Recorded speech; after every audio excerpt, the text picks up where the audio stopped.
We've made it to another Friday, so welcome, boys, girls, and everyone in between. We are a studio created by artists for artists, and in our stream sessions, we talk about anything that comes to our mind as we create human art. I am Eso, and with me, as always, is the co creator and motivator, Miss Lily. Hello, guys. Welcome back. All right, so tonight's challenge, well, it's pretty much a free for all tonight, but I'm going to be working on some experimental work because I have been essentially digesting a lot of art books lately. And I really want to experiment with creating a character sheet and get that and nail down a OC of mine. What are you going to be working on tonight, Lily? I'm not sure. We're gonna figure it out. All right, let's wing it. What's up? Mark is in chat. How's it going today, brother? Thanks for joining us again, man. Let's see here.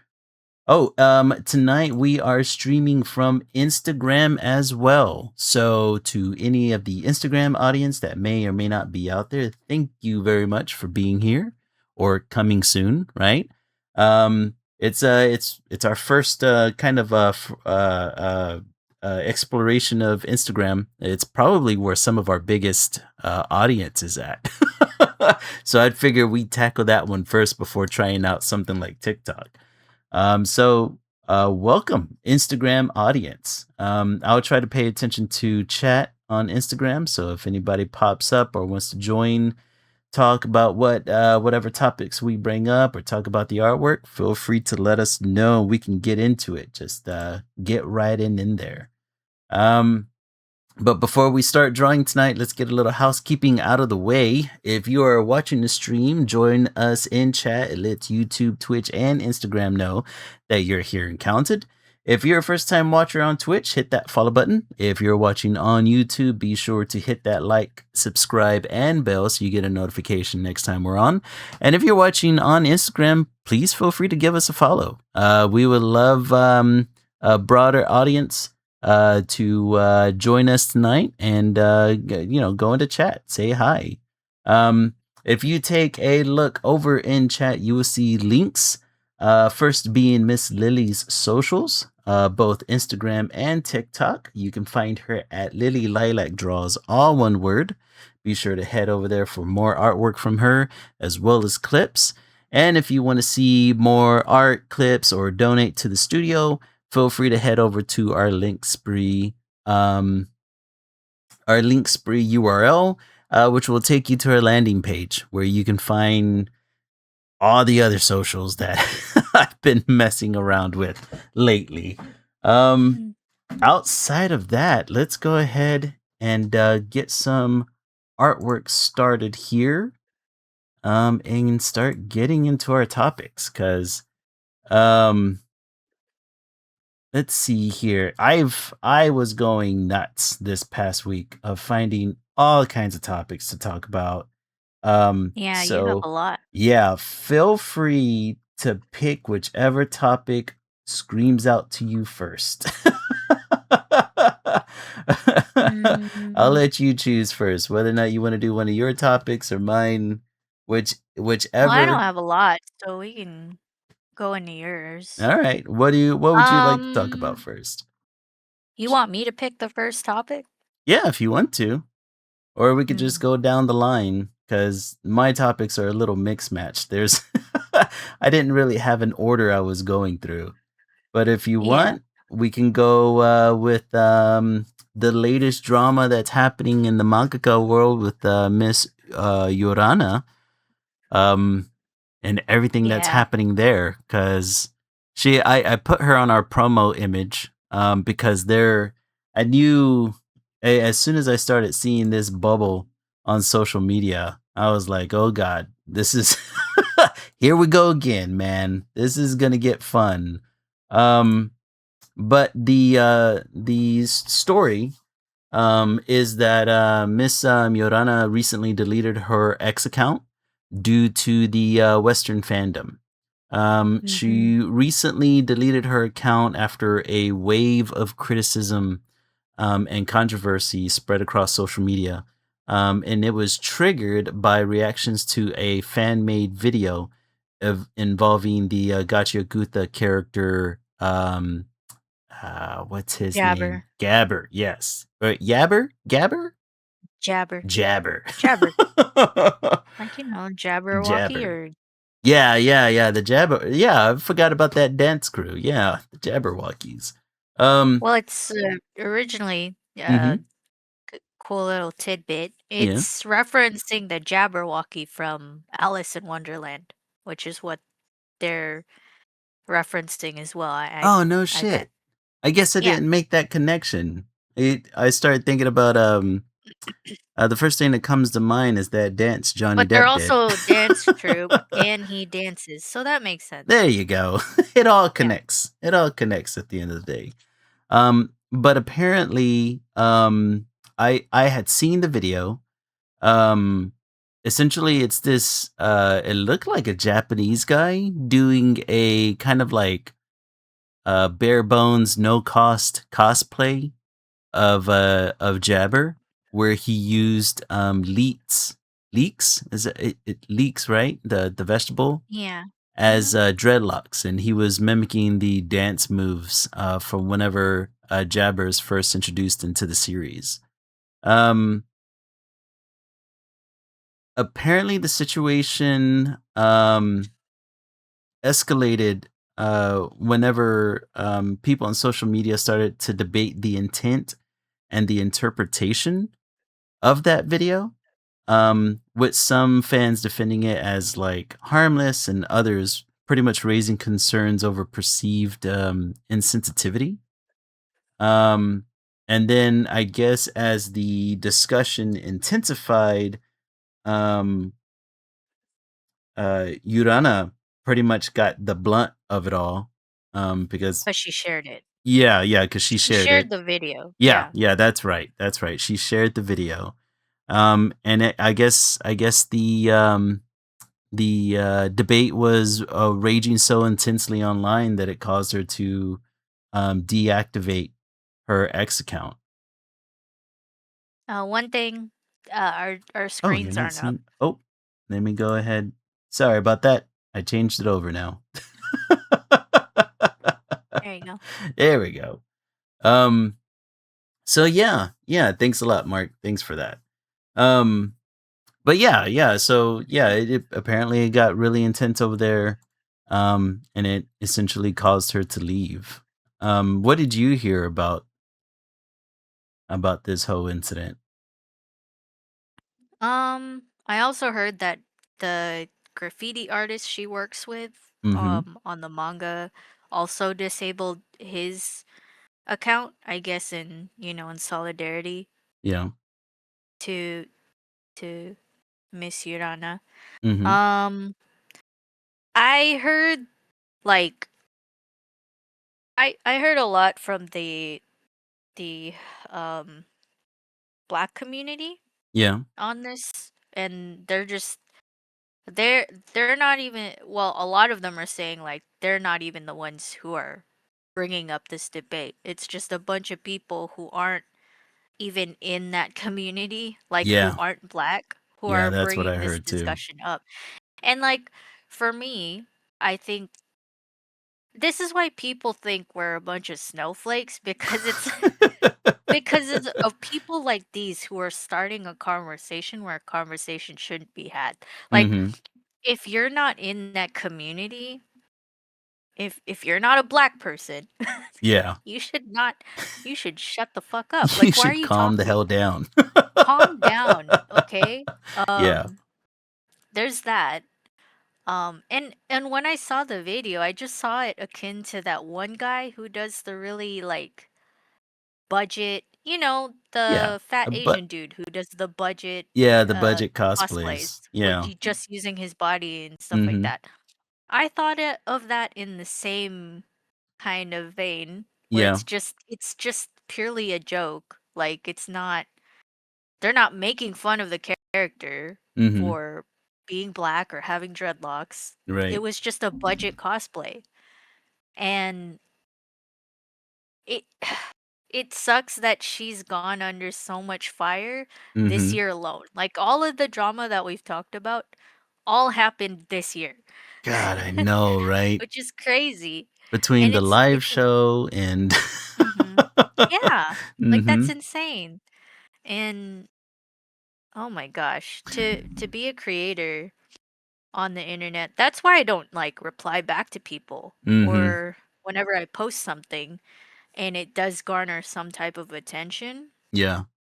I just delete I just delete people's comments or not even acknowledge them because I don't owe anyone an explanation. Mhm. She doesn't either, but like I think after getting so much of it continuously, um, I do understand where she's coming from. I do understand just wanting to be like, nope, I'm out, I'm peace. done. Like, Yeah. mhm.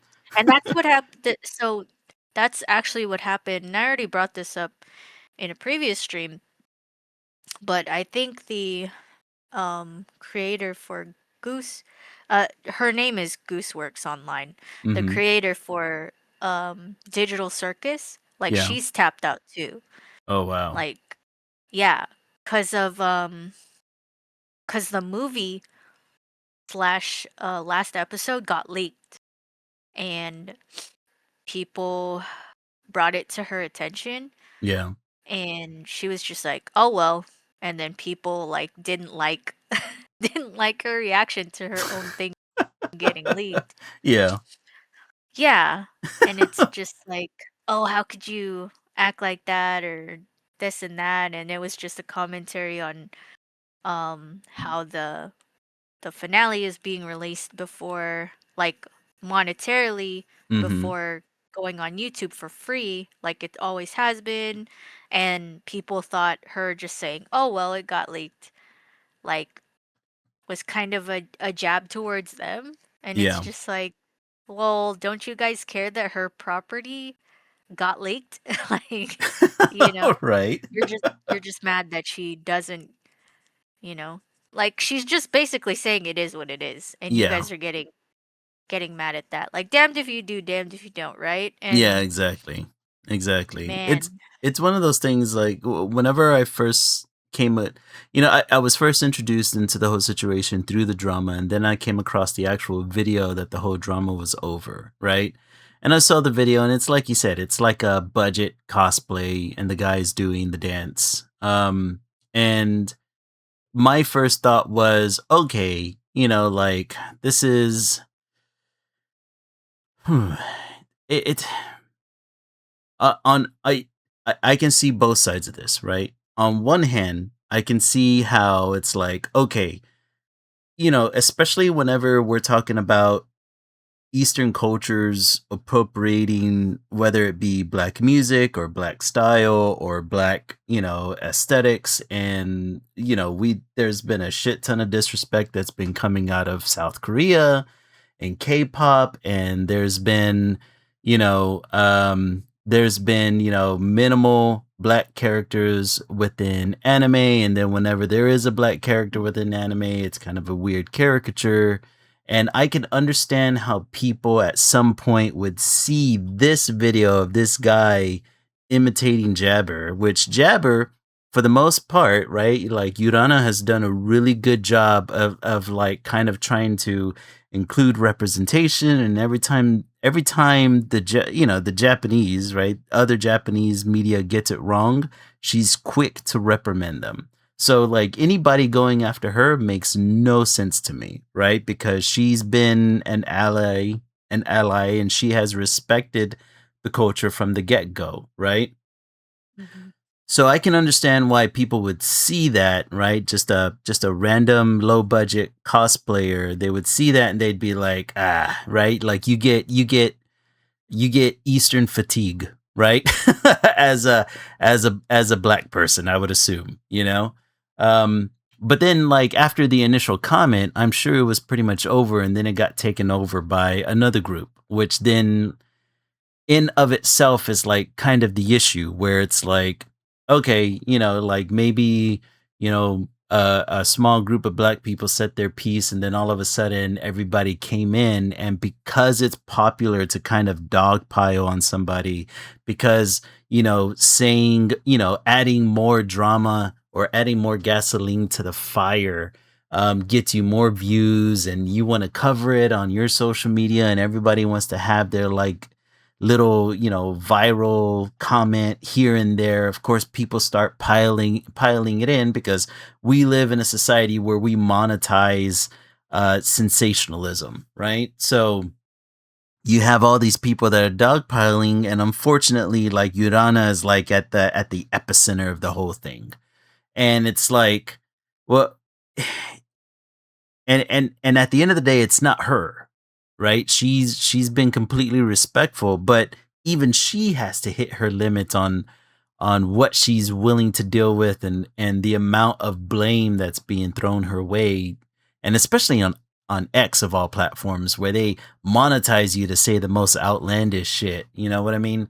It's like, yeah, eventually she's gonna get fed up with it. Eventually she's gonna um delete her account. And what makes it worse to me is the fact that whenever she deletes her account, these sensationalists out there decide to monetize on that, right? So as soon as she deleted her account, then you started having a certain group of Western fans coming in and trying to instigate the debate online with even more, but with bigotry, right? So then they started coming in saying like, oh well, they started specifically targeting black fans, saying that, oh well, black fans are the reason why Yorana is getting attacked, um, and that this justifies why no mangaka should ever try to show representation in their anime, right? And of course, these people who are saying it are usually white, right? Because they love their Eurocentric anime, right? So it's yeah, I think it's a whole bunch of people trying to do what they always do, right? They always try to monetize on the most outlandish shit possible, and the whole thing annoyed me so much, because it's like I said, Yorana does a really good job, whether it be with the live play and her not liking Japanese actors darkening their skin. What was the other thing before this? There was the live play. There was something else I'm forgetting now, because we probably covered it in past streams. Do you remember what were the other controversies that was happening with her besides the whole non-binary thing as well? Mm, Or are no. those the two main things? I I just know the live action play, and then the what is it?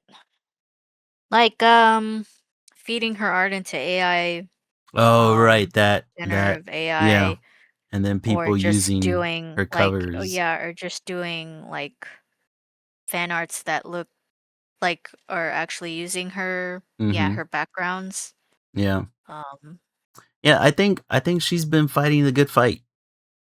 And, this one post, you know, I think it touched a nerve for a second, and then people just took off with it.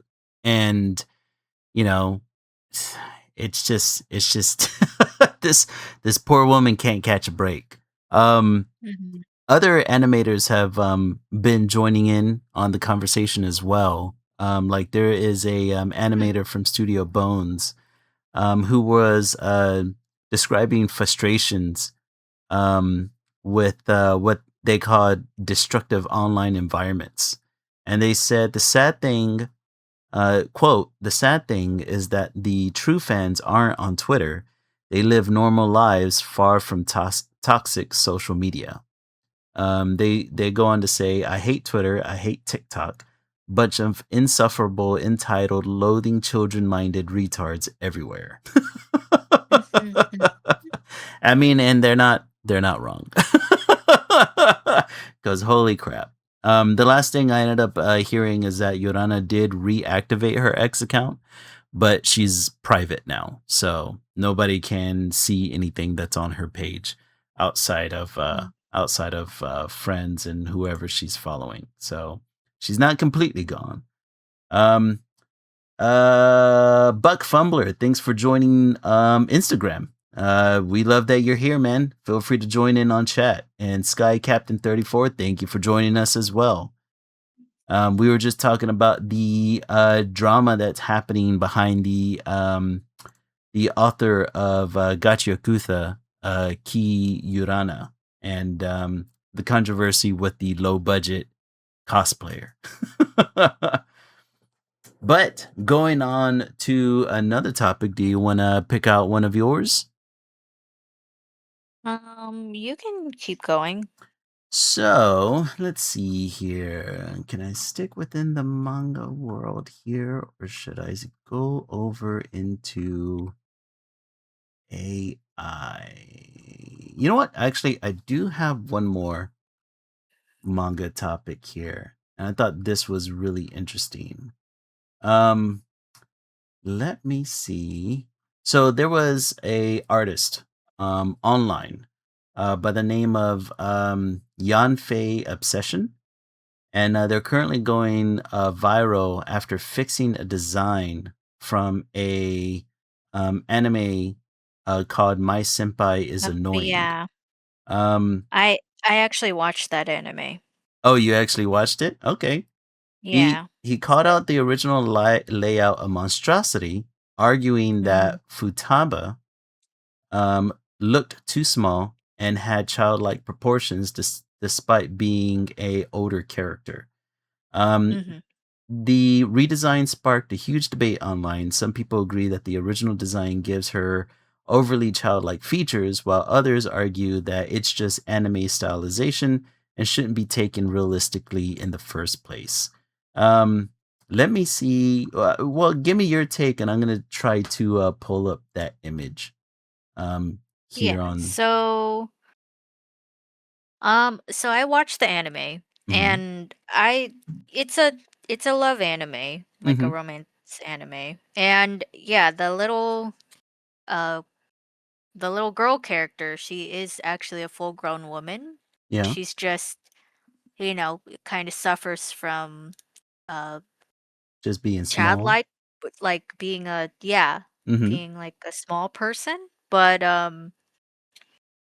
yeah, I did find it weird that the artist chose to make her look like a child because I'm a small person too. Mhm. Um but I and yeah, some ladies don't have all the curvature and stuff like that, right? Right. But Sure.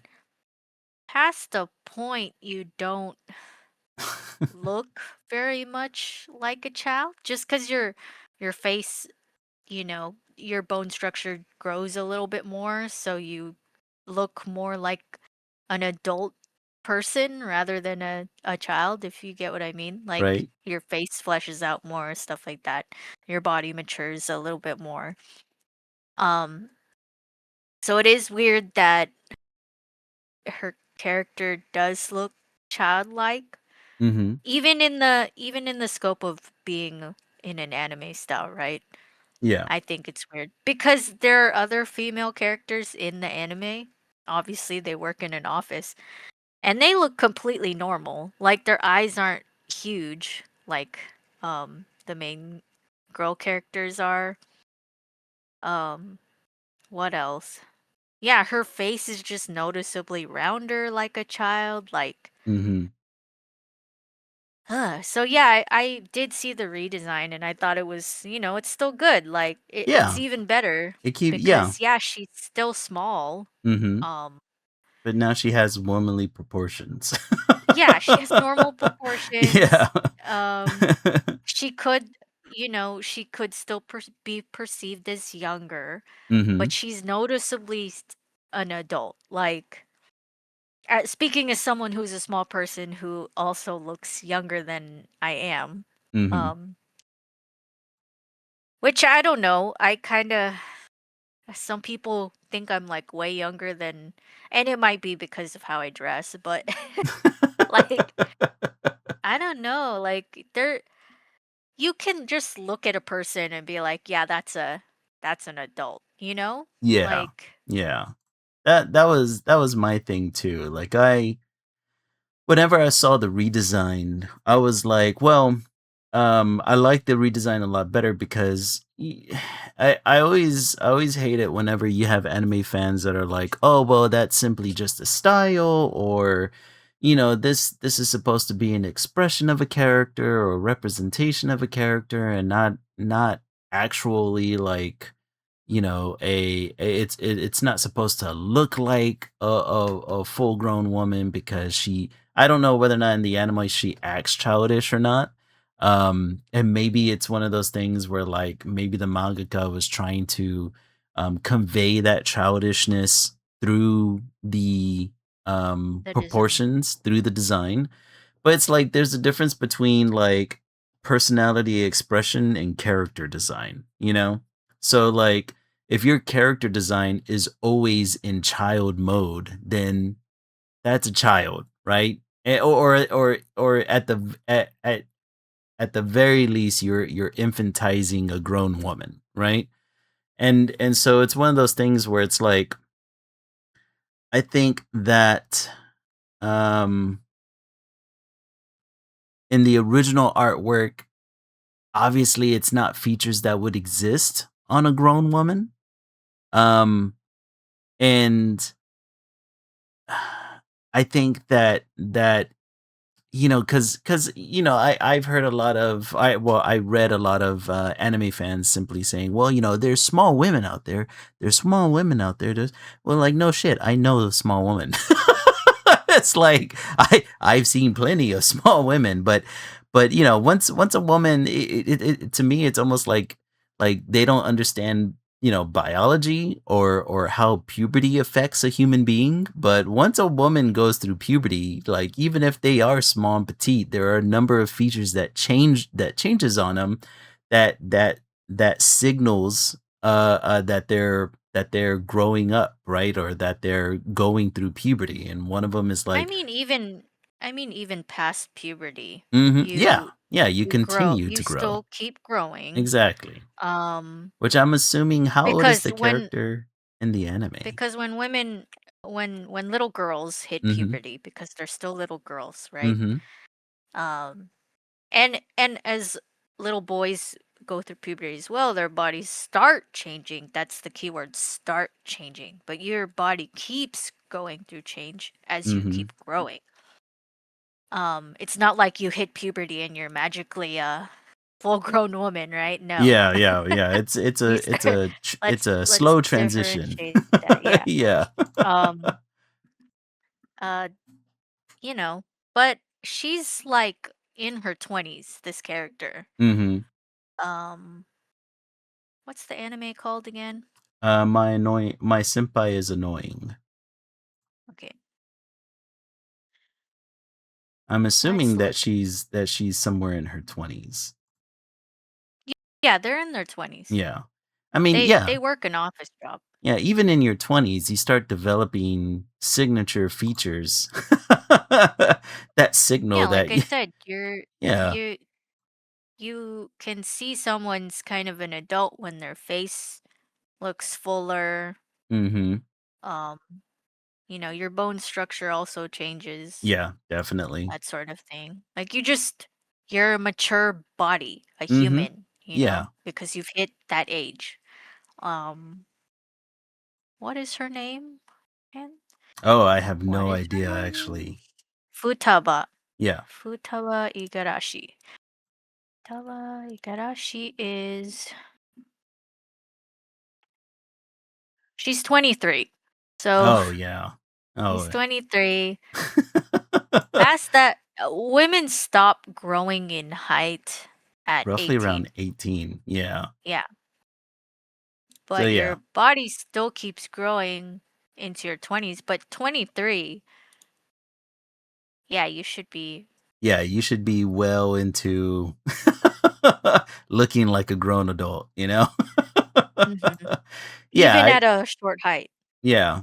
Yeah, it's weird whenever people come to defense to defend things like this, right? Because that's why the anime community is never gonna beat the allegations.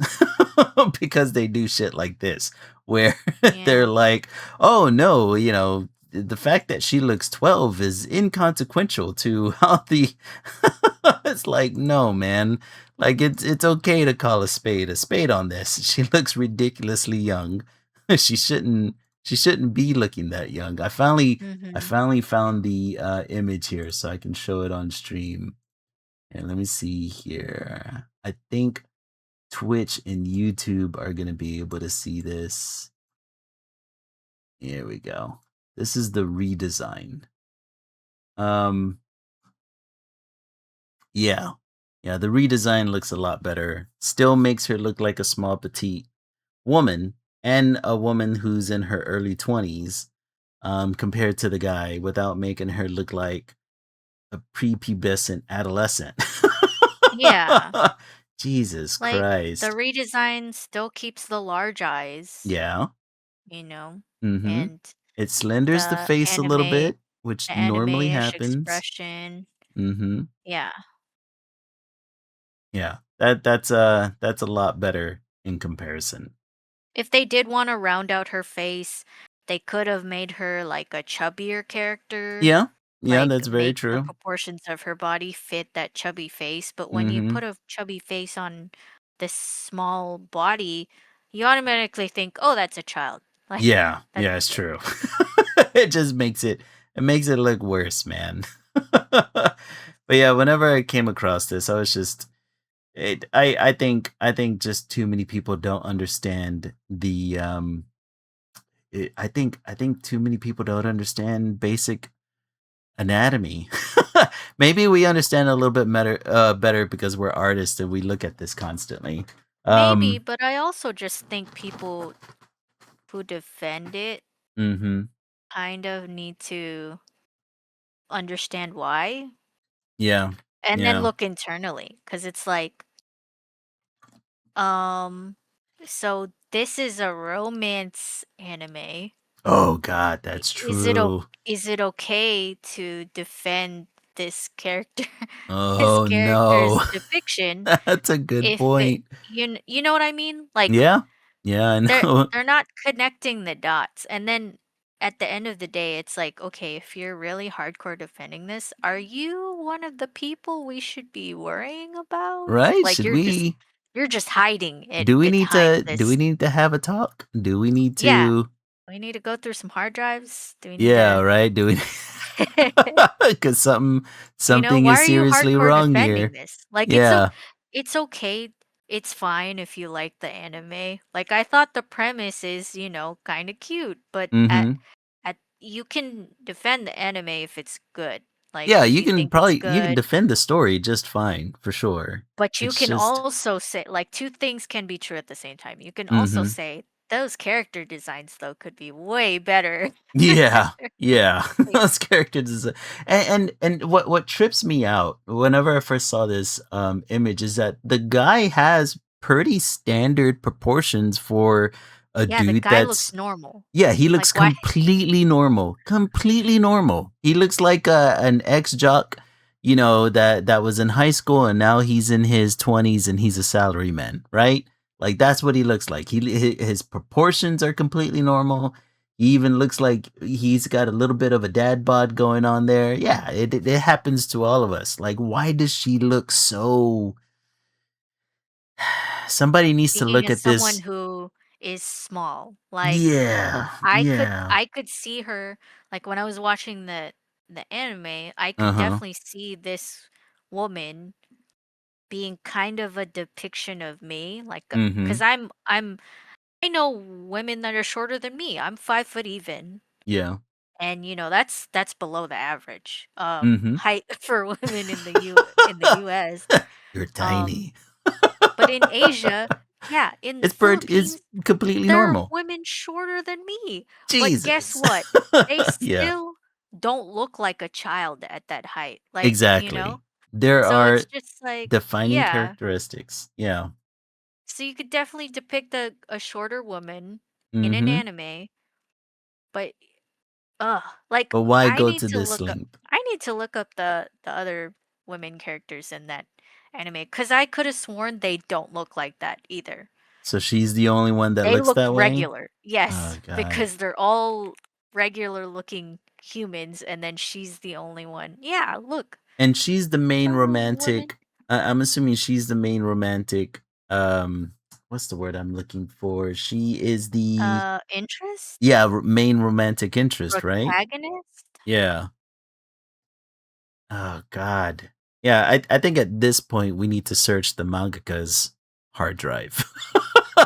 Somebody sees that man's hard drive quick. I'm Interesting. assuming it's a male mangaka too. It could I think it would be even I don't know. Like all right, let's play a um let's have a thought experiment here. What if it was a female mangaka? Do you think what would be your opinion on the original designs then? I just don't think a woman would draw Yeah, the I don't female think so character like either. that. And if she did, she would just kind of have to be like a little self-hating or I don't know. I don't even know what to call it, honestly. Something's wrong with her if it's a female mangaka. Golly, man. But yeah, I ran across that and I was just like, dude, that is absolutely trippy. That was like a jump scare for me whenever I saw it. And I really did like this is probably one of the first times where I saw another artist come in to fix an artist's original design where I was just like, "You know what? You did good, man." Yeah, Yeah. because usually that's frowned upon. Yeah, usually that's something that's very frowned upon, or it's like taken in the complete opposite direction, right? Like, oh, this character is not sexualized enough. Let me sexualize her more, you know? Mhm. Um, so yeah, this was one of the first times I've run across that, and I was like, okay, like, hey, that's pretty damn good. Do you continue doing the good work, you know? Let's see. In order to stay within the anime manga realm, do you want to go over um one of your topics here? Which one? Let's see. How about that first one? I didn't hear about that. Oh, yeah. The Japanese voice actor for, um his name is Kanjiro Suda. Mhm. His He's the voice actor behind Seto Kaiba in Yu-Gi-Oh!, Kento Nanami in JJK, and Overhaul in My Hero. Okay. He sued It's just gone public that he is in the process of suing TikTok for videos using AI to generate a voice that replicates his. He Oh. filed this back in November 2025. It's now being reported publicly, I guess, because it's actually in the process of going through. Mhm. Um, he hopes to win the lawsuit because it'll support other voice actors in exercising their rights and to provide clarity for the scope of what would constitute a violation of the law in this field or create laws that help protect voice actors Mhm. and in extension like other artists or other performers. Yeah. TikTok has countered hi by saying that the voice is of a generic male Japanese voice. Um, Hmm. but the thing is, what is AI trained on? Yeah. It's Yeah, trained exactly. on existing voices Usually and professional existing art. ones. Yeah, and Mhm. existing art pieces. So, the it's looking well for Kanjiro, I think. But Yeah. yeah, like I haven't seen any of the videos. Maybe his legal team has helped take them down or something like that or Mhm. whatever, but I think I think it's great that someone of his caliber, like, the voice actor for freaking Seto Kaiba of all things, Yeah. is actually saying like, no, you can't use my voice or things that sound like my voice because I know what you used to train the AI. You used my voice to train it. Like you Mhm. can't do that. That's Um, awesome. It's another mhm. soldier in the fight, man. I Yeah. wholeheartedly welcome it. Mhm. Well, hopefully he sticks to it, right? Yeah, exactly. Yeah, that's one of my things, man. And I think that segues perfectly into a couple of other topics that involves AI because we're starting to see it more and more um through apps and that I think that if he comes away from this lawsuit on top, I think it's gonna start sending more and more signals out to the other AI companies that they need to stop this crap. Mm. They really do. Particularly the topic I'm talking about is let's see here. Um the first one I think I want to go over is the topic I came across regarding Stan Lee. Um, Mm.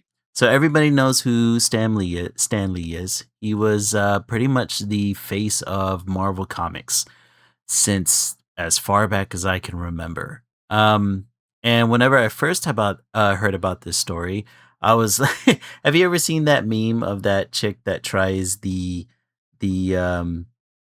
uh LaCroix for the first time and like she hates it and then she kind of likes it and then she hates it again. No. No. So Mm-mm. but it kind of describes the kind of feeling that I'm having with this story because whenever I first heard about it, I was like, "Oh, dude, fuck this." And then I started reading into it and I was like, "Okay, that's kind of interesting." And then I continued to read it and I was like, "Nope, I hate this again." So, What was the interesting part about it? well, Stan Lee's voice and likeness has been sold off to be recreated by AI Mm. by this company called 11 Labs, right?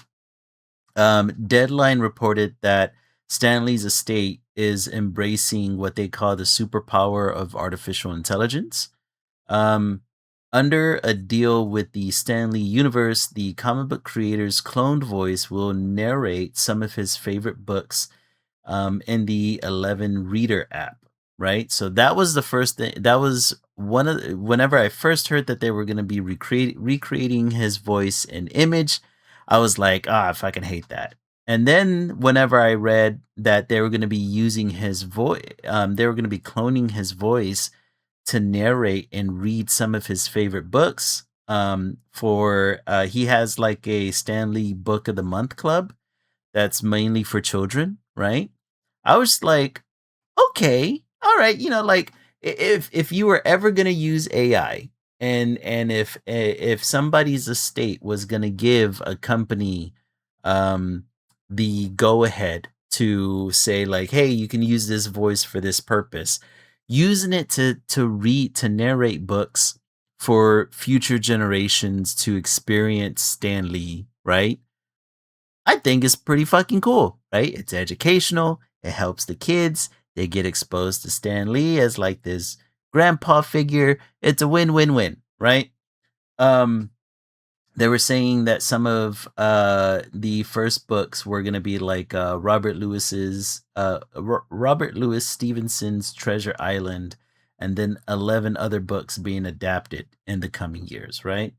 Um, but then I read this. They say, furthermore, Lee's likeness will be available on the 11 Labs image and video marketplace, enabling users to create the kind of cameos that cemented his association with the Marvel Cinematic Universe. Music has also been created inspired by the aesthetic and energy of his imagination.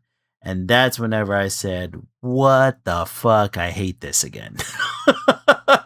Mm. Because it's like all right, if you were going to use his voice to read books, fine. But now you're like monetizing his, like recreating his image to do like cameos in people's AI videos. Like, I mean, come that's on. what it comes down to, is Yeah. money. Yeah, exactly. Exactly. They're gonna essentially monetize Stan Lee. Yeah, like the first thing that comes to my mind, you've heard of those the website Cameo where you can pay actors to, send you a video of them saying whatever the hell you pay them to say.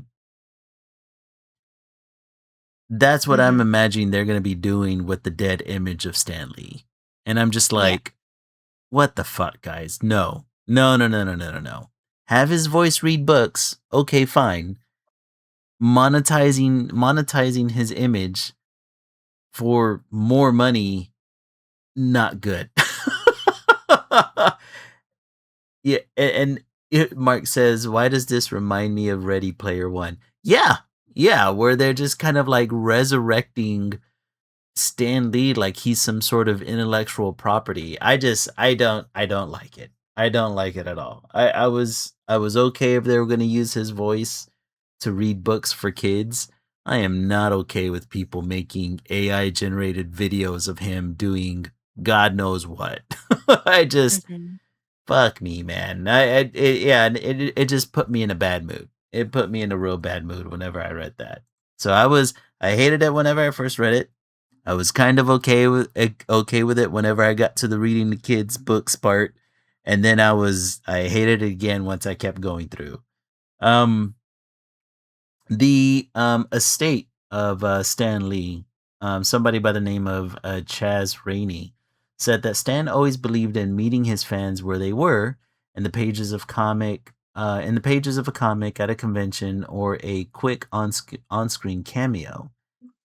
This partnership is a way of continuing that. Fans have always told us that when they read his comics, they hear his words and Stan's voice, and now, thanks to 11 Labs, we will make that a reality.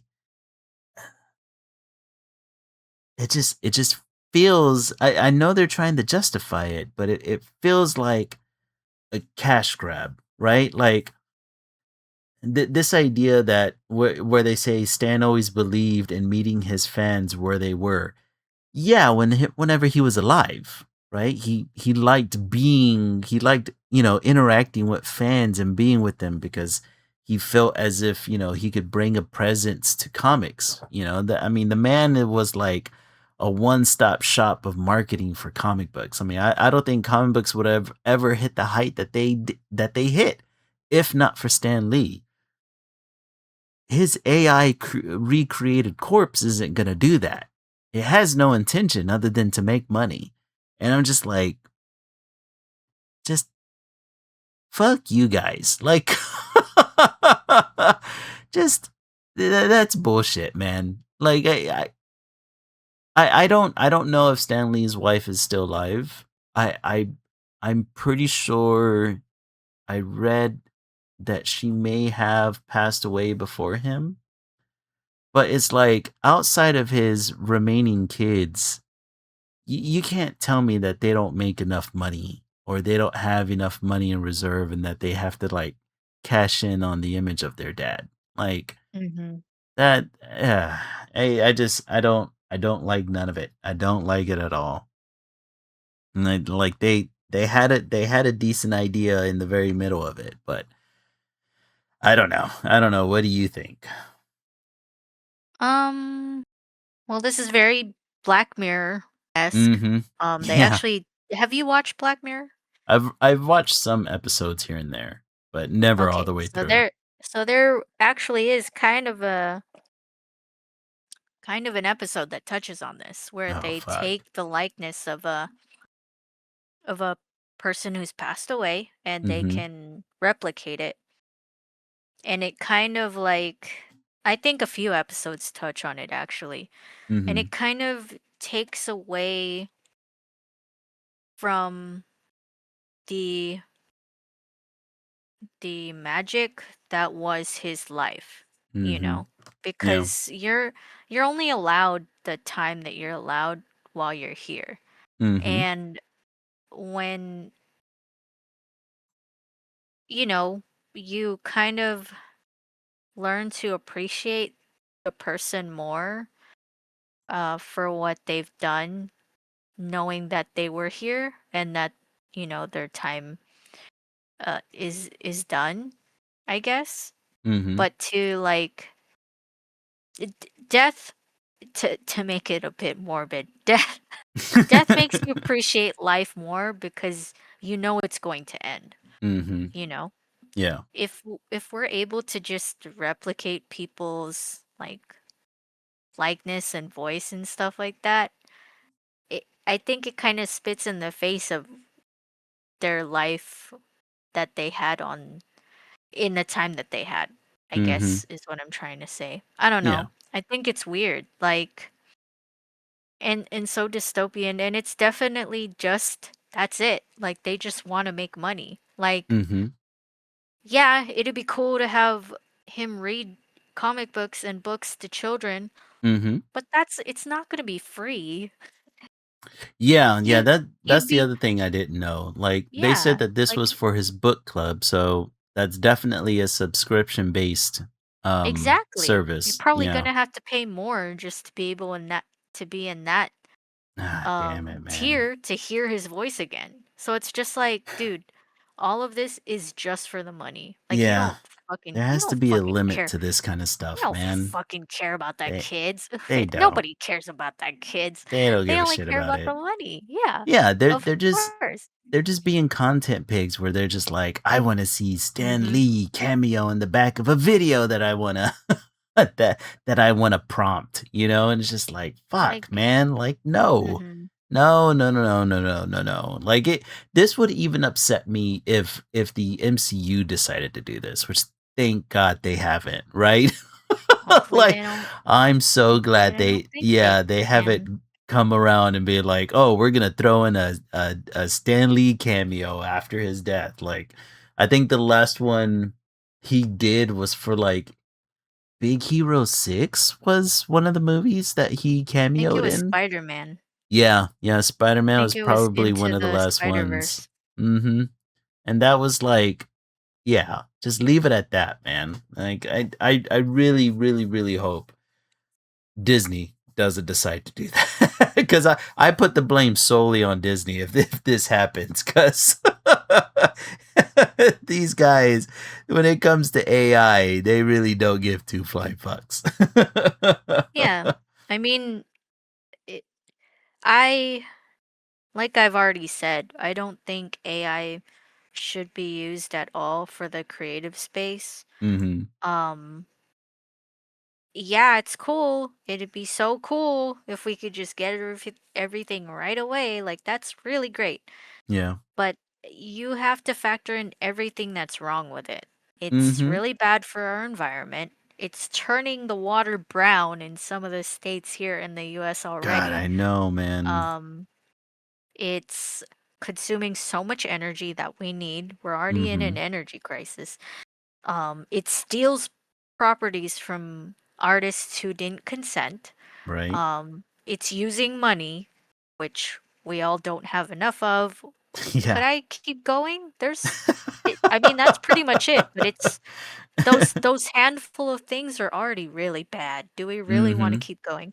And I've already said, like, yeah, it'd be cool. AI has so much potential, but it really, if we have to use it and it has all of those bad things going for it, whenever we do use it, we should be using it for something good. We should be using it for the medical field, um, for anything that would actually benefit humanity. We Yeah. don't need I love you, Stanley, but we don't need to hear your voice again. Like we've Yeah. already Not if like it's I gonna be said, monetized like this, yeah, man. we've already appreciated his life. We've Mhm. been fortunate to see him in Mhm. in his lifetime Yeah. cameo being in these movies and stuff like that. That was great. Like, I'm Mhm. sorry for the future generations you don't get to see it, but that's just how life is. And if they Appreciate do wanna see it, they can watch the movies. watch the movies. There's plenty of video of him out there, you know? Mhm. Yeah, exactly. just appreciate what you got. Mhm. Don't mean to make it sound super morbid, but we really need to stop. We really need to Yeah. stop. Stop it. Before this Some gets help. any worse. Yes, stop it. Get some help. Make AI do actual good things for humanity, please. But Yeah. that's Jesus wishful thinking. Christ, man. Well, speaking of anime, I wanted to go on this because it kind of touches on the same thing. Um, Jorge Gutierrez, who is the mind behind the Book of Life, is creating a property called Punky Duck through Amazon Web Services and Amazon MGM using their Gen AI Creators Fund, and it's going to be released on Prime Video. Um, as reported by bleedingcool.com, this is a initiative that's powered by Project Nora. Um, the tech is described as Amazon MGM Studios' purpose-built AI production platform for cinematic storytelling, used exclusively by Amazon MGM Studios and those creators selected for the new Creators Fund. Um, Jorge has been a he's kind of been like an independent darling for a while, even though technically he's not really an independent, right? He's had pretty large projects produced based on his work. He's had what was that independent cartoon that he came out with called again? I forgot. Is it Cartoon like on yeah, it's a Nickelodeon. cartoon? Uh-huh. El Tigre, Yeah, yeah, yeah, yeah. So is which he I loved El Tigre. mm-hmm. And and you sent me a meme. What was it? Was it earlier today or yesterday? Um about Sometime this week. yeah, yeah, sometime this week of Latinos being really pissed off at this guy for diving into AI the way that he is. He recently, so obviously a lot of people have been coming at him because he is considered a traditional, he used a lot of traditional animation and El Tigre. And then for the Book of Life, you know, of course, that was 3D animated. So Mhm. a lot of people have been coming down on his head about this for working with Amazon with their uh, Gen AI Creators Fund, and then essentially building a whole cartoon out of that Project Nora technology that they have. Um, he has responded. He says, it's a big time experiment for me, and I will be cautious as possible with AI. Artists driving tech and not the other way around is my goal. Um, let's see. He goes on to say, I've been developing things at most legacy studios for years, and Punky Duck, to my complete surprise, went to greenlight in 2 months from my first pitch. Cautiously optimistic of what we can accomplish with the support of Amazon MGM Studios, taking a chance on an original feels like a miracle these days. So essentially, he's saying that he wants to be that this property, Punky Duck, is going to be a artist first initiative that, as he's kind of explaining here, that he wants to use AI in the process of that creation.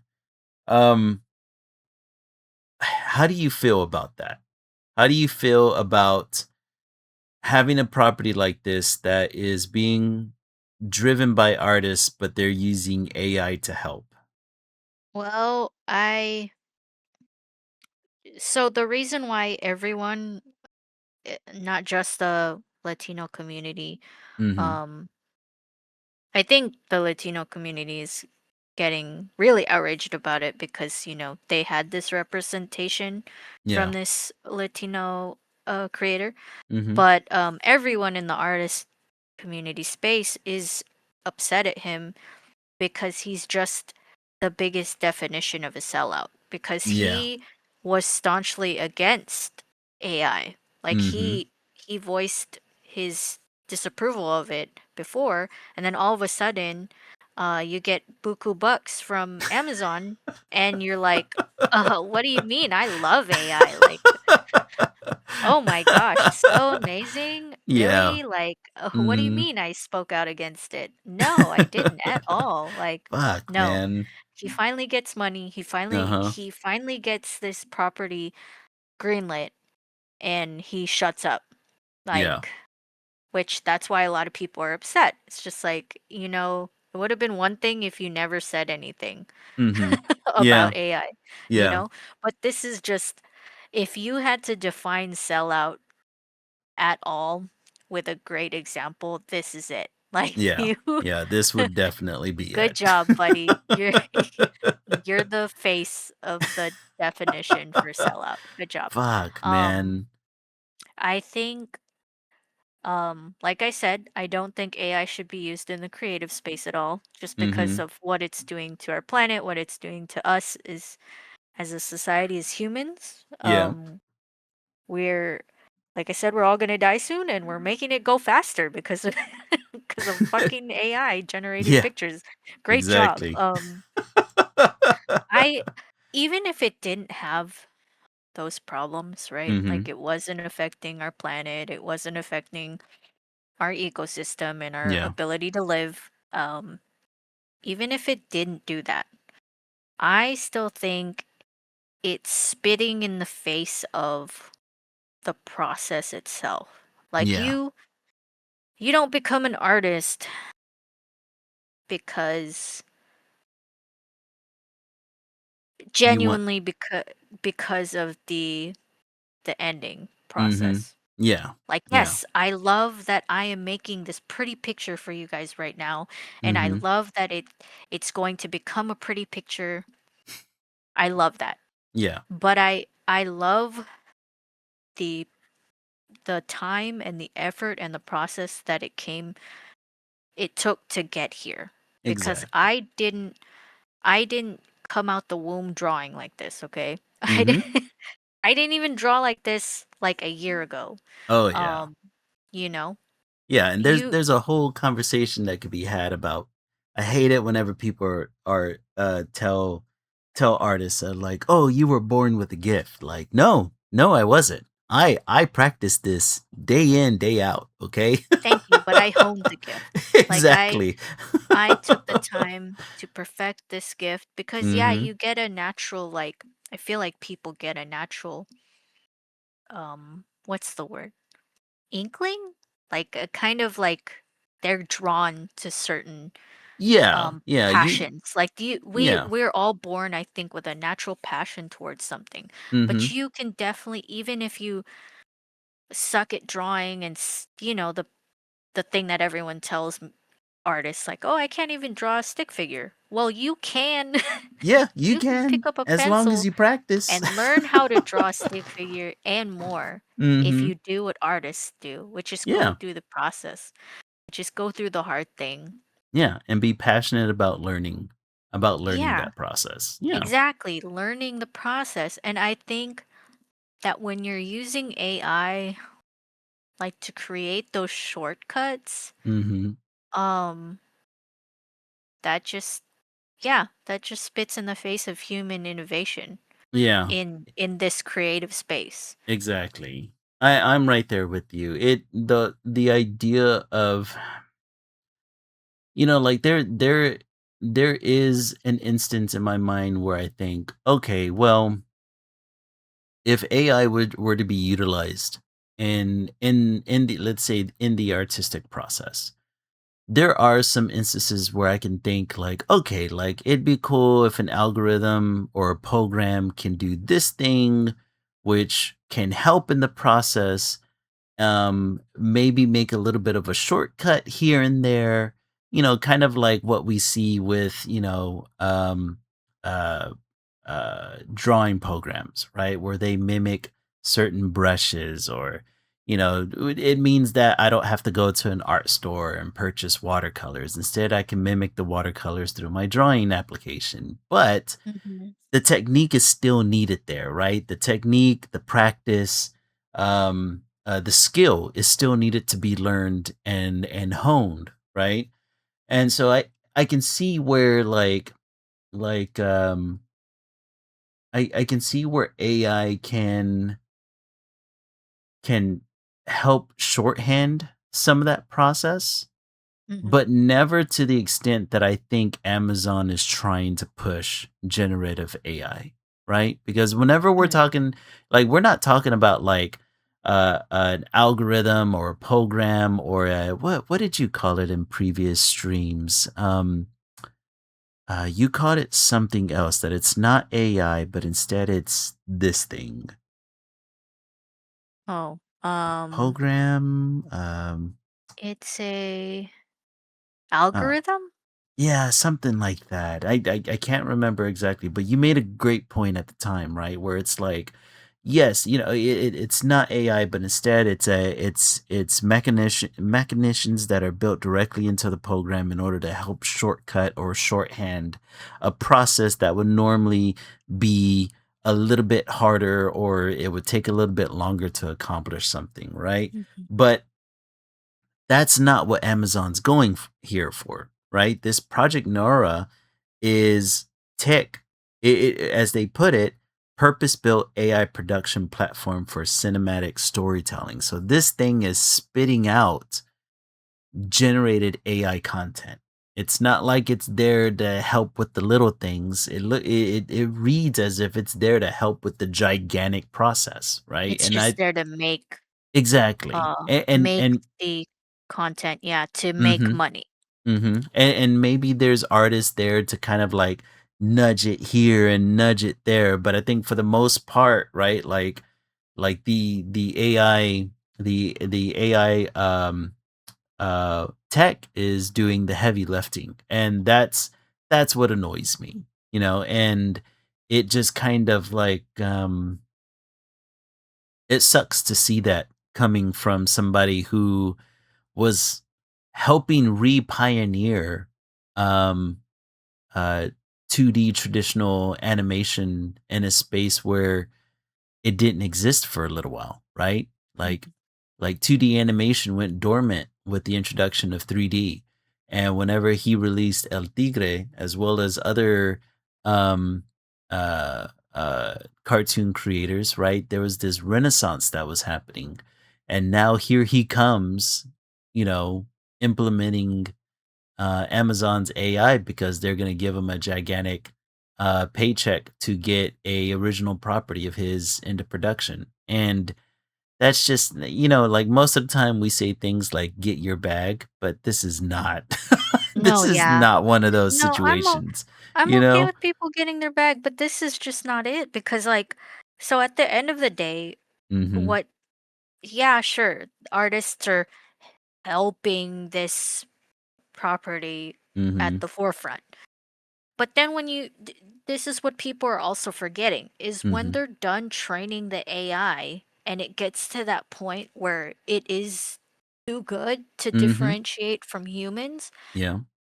they're going to cut off the humans. True. Very Wake up, true. guys. Yeah, it's gonna They're take already that doing it. style. It's not gonna be They're yours already doing anymore. it. And people are losing their fucking jobs because of it, which Mhm. by the way, they're cutting them off too soon because the AI isn't reliable. Yeah, Um, exactly. which shit on your face for Right?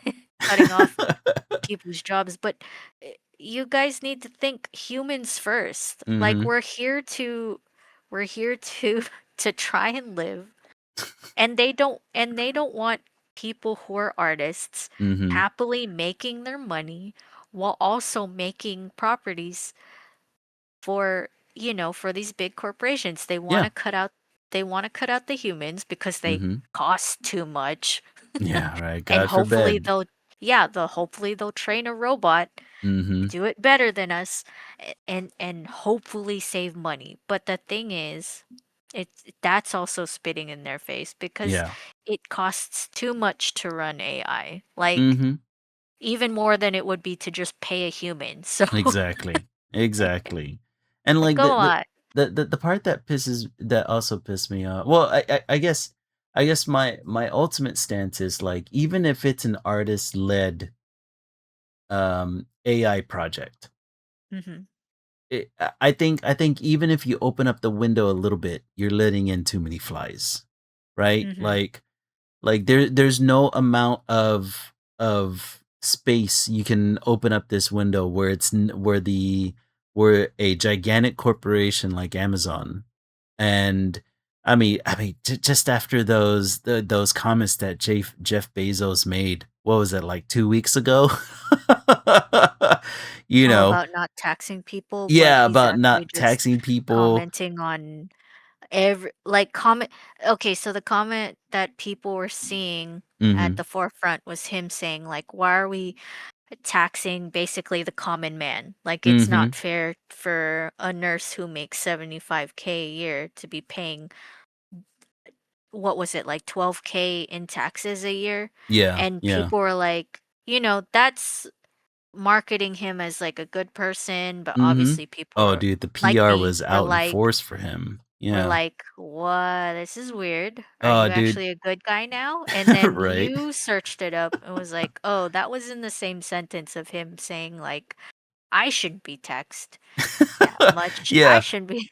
Yeah, he was sitting there going, "Oh, well, you could tax me double and it wouldn't help the teacher out in New Jersey." It's like, That's so "Motherfucker, dumb. like that's not That's how the any of dumbest this thing I've works." ever Yeah.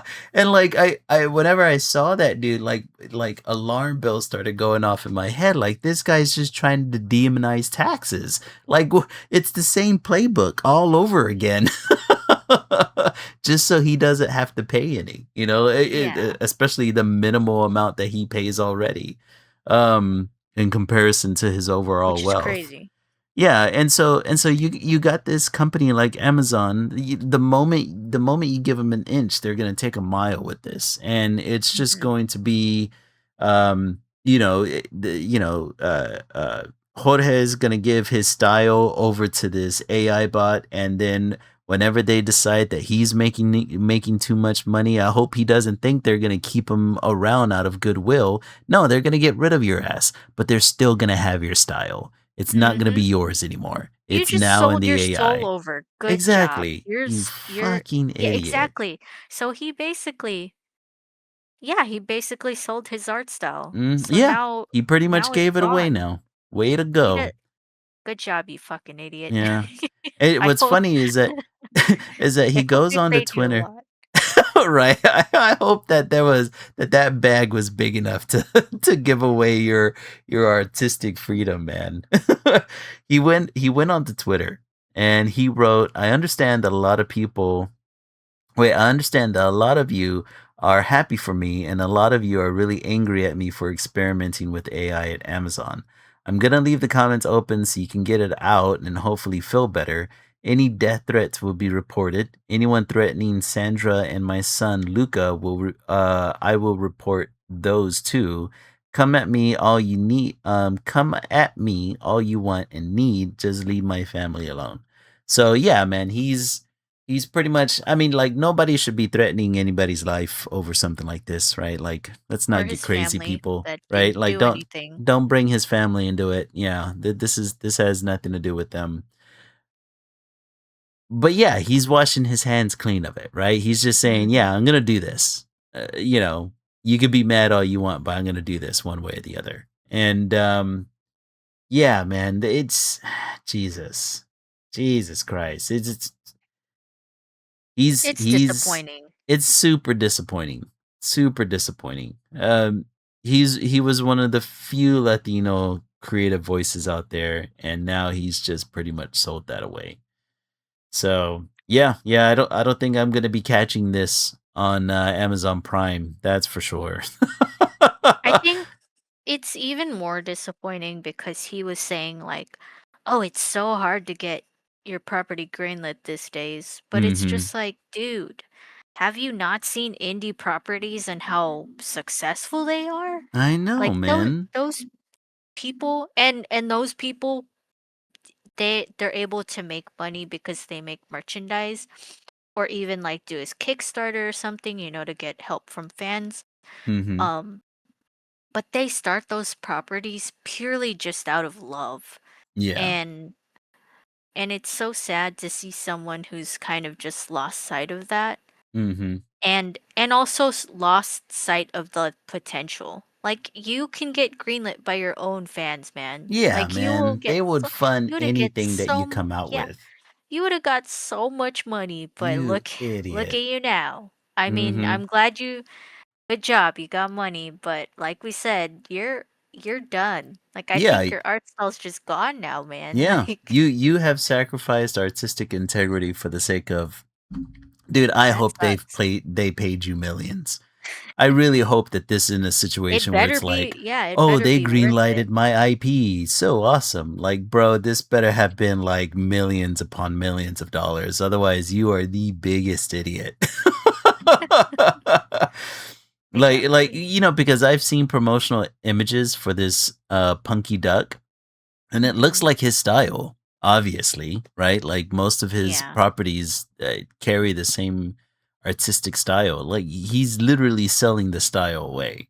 And that's it. That's it for him. And how is he going to feel whenever people start using this style to create stupid memes or AI slop on the internet?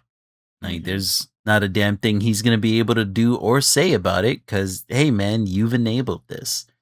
Like, oh god, man. What a moron. And this is why I'm glad that you have a big director like Steven Spielberg shitting on AI. Did you hear about what he said recently? No, what'd he say? Apparently, so you know how Steven Spielberg has his new film that's going to be coming out soon. Looks like alien invasion film. Um He went on to say, I don't believe there's any substitute for the soul. I don't think that's an algorithm that is inevitable. Don't tell me I don't have the right antagonist in this story. Don't tell me how to write my dialogue. Don't tell me where the camera has to go. If AI wants to help me find locations, that's great. Saves me some legwork. Use AI as a tool, but do not use AI as the final word on anything creative. There we go, man. There we go. So we have one artist that's an idiot, but another old school, much bigger artist that's shitting on AI as well as you should. Mhm. That's the way to do it. Be like, hey, I don't mind using AI to find me a good location to film something, but don't tell me what the fuck to do. All right, I've been doing this way longer than AI's ever been around. Oh man. Um, let's see. Do you want to go over one of your topics? You can keep going just 'cause you have a There lot, so I know, right? I was going nuts this week. Speaking of AI, I came across so you remember a couple of streams ago we were talking about those AI those dropship AI videos about like the Super Mhm. Mario resin lamps and Yeah. how yeah. So apparently they're still doing that, but now they're race baiting. Hmm. Um, recently, drop shippers are creating AI generated videos where they show young black boys creating businesses because they're being teased for liking something that's not considered part of the black community. So, like, one of the ones that I've come across was this young black boy that makes cardigans and he's like, "Oh, everybody makes fun of me because they say I'm not black enough because I like making cardigans." And he was like showing these butterfly cardigans that he makes apparently, but it really is just a drop shipper. Oh, Um, you gotta show me this. Oh man, yeah, yeah. I'll text it. I'll DM it over to you. Because it's the funny thing is that obviously AI is getting better. And it's not as noticeable unless you're really paying attention to the video. Mhm. Um, But the worst part is that there a lot of these accounts have like the most weirdest, like vaguely racist usernames that I came across. So like one of them is called Hood Stalgia. Another one of the accounts was called Afro Divine. Hmm. It's like what the shit, guys? For the love of Christ, man, these drop shippers have and they have no scruples, man. It's just the worst damn things out there.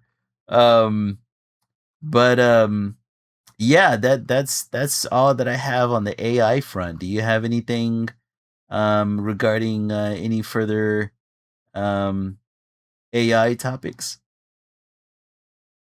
Oh, Let's see. oh, Oh, this one down here. what's the last one? Hideo Kojima was depicted in an AI video commercial for Prada. What the Um, fuck? him and I think another director Uh-huh. that he works with. Um, this made many fans upset, and I'm not sure if he stated anything supporting it, Mhm. but I mean, I think he hasn't said anything about using his likeness, so surely he is at least okay with it. That So, yeah. is so weird. Yeah. You should look at it. It's pretty bad. Yeah, I need to look into that because A, Hideo Kojima's like no stranger to like promoting his image, whether that be in his own properties or yeah, I mean, like I love it whenever he gives reviews for movies that he goes to watch. Um, Hmm. but to be used for something like Prada, and Mhm. it seemed as if like this wasn't totally he wasn't totally in the know about this. That's odd. That is No, odd. I think he knew Oh, about it. he did know about it. Okay. Yeah. Like Huh. because I didn't read anything that said, he was condemning it, Mhm. like how dare you use my likeness and stuff like Right. that. So I'm pretty sure he was on board with it. Oh, wow. That's Yeah. crazy. It is crazy. That why I don't know. I got to look into this cuz that's so odd. Like why would Prada use Hideo Kojima for their commercial? I don't know. Yeah, right? He's like the Why furthest thing away from being a the fashion the icon. the actual, what is it, targeted audience is not Yeah, yeah, that I going don't know if there's to. very much overlap there. Yeah. That's so odd, man. But okay, okay, I guess I'm gonna look Yeah, into you that gotta yeah, because you gotta look it up that's super because odd, I man. thought it was weird too. So I was like, what the heck is going on? AI is going nuts out there, I tell you. Mhm. It's fucking going wild. Um, let me see here. You know what? I'll save those two for the end so we can end on something light. Um, all right, let's go into comic books here. I recently ran across something that I thought was interesting because it kind of has to deal with our field as well, right? Because we're independent artists, you know, we're trying to sell we're trying to sell or gonna be selling products at some point. And I thought it was interesting to read this story about an established artist kind of bucking up against the trend or the paved road that a lot of artists go down. So let me give you the short of it all. This was reported by bleedingcool.com. Mike Mayhew, um, he wrote a manifesto for artists where he says to stop going to Comic Cons or conventions in general. Um, Okay. Mike Mayhew, he's a comic book artist and an illustrator. He's best known for highly detailed photorealistic cover art, and he's worked on titles like The Amazing Spider-Man and Fantastic Four and Batman and Justice League. I mean, he's kind of been all over the place. But he recently released a statement, and I'm going to read it here. It's a short paragraph. He goes, fellow comic creators, stop giving away equity in your future and your brand. You don't need these half-assed part-time tourists who call themselves stores. Half of them can't handle it and crash into a wall from greed and stupidity and and take us with them. Their interests are not in our best interests. You have wings that are being clipped. When you are exhausted after convention season, 60% of your energy will have been wasted on accommodating stores and fans. It's unnecessary. Think of your art think of the art you could have made in the meantime. You are the proven innovator. You are the extraordinary talent. Don't kid yourself into thinking you need others to justify your success. And double your prices, goddammit. Your talent and your signature isn't gasoline. You are not a commodity that should be available to everyone. You are special, and all those things that they'll never sell will be on eBay tomorrow. Running a business in an art is an art that can ignite your art in ways you never imagined. I will not be at any cons. I will be in the comfort of my own home with my family and traveling with loved ones for pleasure while designing and scaling a creative brand with total freedom to do whatever I want. Take heed, time is running out. So these retailers or these stores that he's talking about here are mostly online retailers who arrange exclusive comic book covers for major titles by artists. They pay the artist, they pay the publisher, and then mark them up significantly for sale, especially if they can get the creator at these comic conventions to sign them, and then remark the sketch on their own covers to be slabbed and graded and then sold for even more. And so this Mike Mayhew guy does all of that, but he does that from his own studio. So essentially, he's saying that going to comic conventions is not only a cost drain and a energy drain, but it allows people, people who come to your booth to get a signature or a sketch done. It allows those resellers to make more money off of you than what you're making for being there at the convention. And Mm. I this can pretty much I think this can be attributed to all conventions, right? Not just comic book conventions, but as well as anime conventions where you have an artist alley, right? Mhm. What do you think about that? What do you think about this idea, like skip the conventions, work from home, and then you have more time to make your bag at home as opposed to at a convention?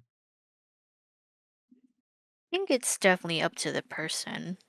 Yeah. Like, Mm-hmm. I think I think you can, cuz I think people do kind of get in the fantasy of, I mean, we have too, right? Of Yeah. the idea of going to a convention and making a lot of money. But Mm-hmm. it's just like he has a point. Like he's just trying to tell people, like, without telling people, like, Yeah. it's so costly. Like a lot of the times you might not even make your money back, stuff like Mhm. that. Like, don't get disheartened by the idea that you'll make it big just by tabling, you Mhm. know. Um, so I agree, cuz like I was saying earlier, like you just kind of get caught in that fantasy of wanting to do this really cool, exciting thing, wanting to make money, Mhm. like tons of money, and meeting a bunch of people who are like into the same thing as you. Surely, out in the open, out in person, like Mhm. me facing these people, right? They will Right. buy my stuff, right? Like, of course. But like, yeah, I've heard so many people's stories, like, oh, I didn't make my money back for even just the expenses of going to Mhm. the convention. That doesn't even count. the cost of what it took to make the actual materials, right? Yeah. Yeah, exactly. Yeah, it's So, I got oh no, go ahead. I'll put in my 2 cents in a second. um, I mean, I think I was just gonna finish up my thought Mhm. that like he has a point. Like you shouldn't get too in the weeds of or too in the fantasy of wanting to do that sort of thing. Yeah. Yeah, I'm right there with you. I think he's making a there was a number of different artists that were kind of like bucking against his take. Mm, Um and I think I'm of two minds of this one, right? Where I think that conventions if you're already an established artist or studio, right? Conventions are pretty much a drain for the kind of money that you can be making from home because you already have your audience, you already have your contracts, you already have your projects that are going through a number of different publishers or you're self-publishing. And so like yes, at that point conventions are very much a drain. Um and they stop, they're you're essentially losing time to where you could be working on something else or like distributing something yourself and therefore making more money that way, right? Um, but if you're not an established artist or studio, getting in front of people counts, right? But maybe, something I've always thought about is like maybe going down the traditional route is probably not the way to go, right? Because it is a money drain to do that. It is like to have a booth at even a small convention is going to cost you anywhere between $400 to $500, and we're talking about a small booth, and that's not including all the materials that you got to haul around with you, how you're going to be displaying your artwork or properties, how long are you going to be at the convention? If you need any kind of electronics there, how are you going to, get internet? How are you going to process payments? There's a lot of different aspects that you have to think about whenever you're boothing. Um, but there's also something I've been thinking a lot about lately too as artists is a guerrilla warfare version of going to a convention, right? Because it is good to be around fans. It is good to kind of, get face to face with people and kind of sell, your product, right? But nobody ever said that you always have to do it in a booth. Right? that's the beauty of our modern age. You can do Mhm. everything in the Yeah. comfort of your home. Well, not only that, but I've always had this thought of like, well, what's to stop me from going to a convention to enjoy the convention as an attendee, but like haul my shit around, right? Like haul some artwork around, make a t-shirt, or make a poster or go and cosplay and get attention and talk to people or even stage a meetup at a convention with, people who are fans of yours.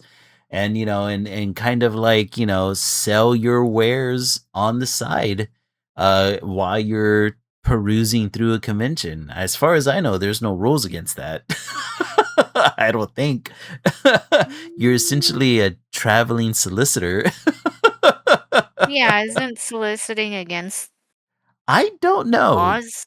Like actual laws? Like, Oh, like real laws? yes, I I think don't that's actually against you it's can't do like it that. is that against the law to do that at a convention? I think you can technically get kicked out if it annoys enough people. Like, True, pretty sure if you're like annoying with it, people would just be like, why don't you have a table like a normal person? right? And then they'll just report you. That's Like, if you're annoying with it. I don't know, like, I I don't know. I think I I'd don't find it know. annoying. You would find it annoying if somebody was, like, selling their stuff on the floor as opposed to being in a booth? Yes, Hmm, I I would don't be annoyed know. by it. I don't know. I Unless would I knew who you were. I right. if I don't know who you are, I'd be like, "Why don't you have a table like a normal person?" I don't know. I just kind of see that as just being a little bit smarter as opposed to, cuz boothing is so freaking expensive. It And is. you're lucky if you even break even out of it, right? I'm Mhm. not saying that you need to be, rolling around on the convention floor with a hoverboard and a loudspeaker to get attention, but like if you were to Then it's like, go, how do you get people's attention if you don't do something you could do something kinda like that? like cosplaying.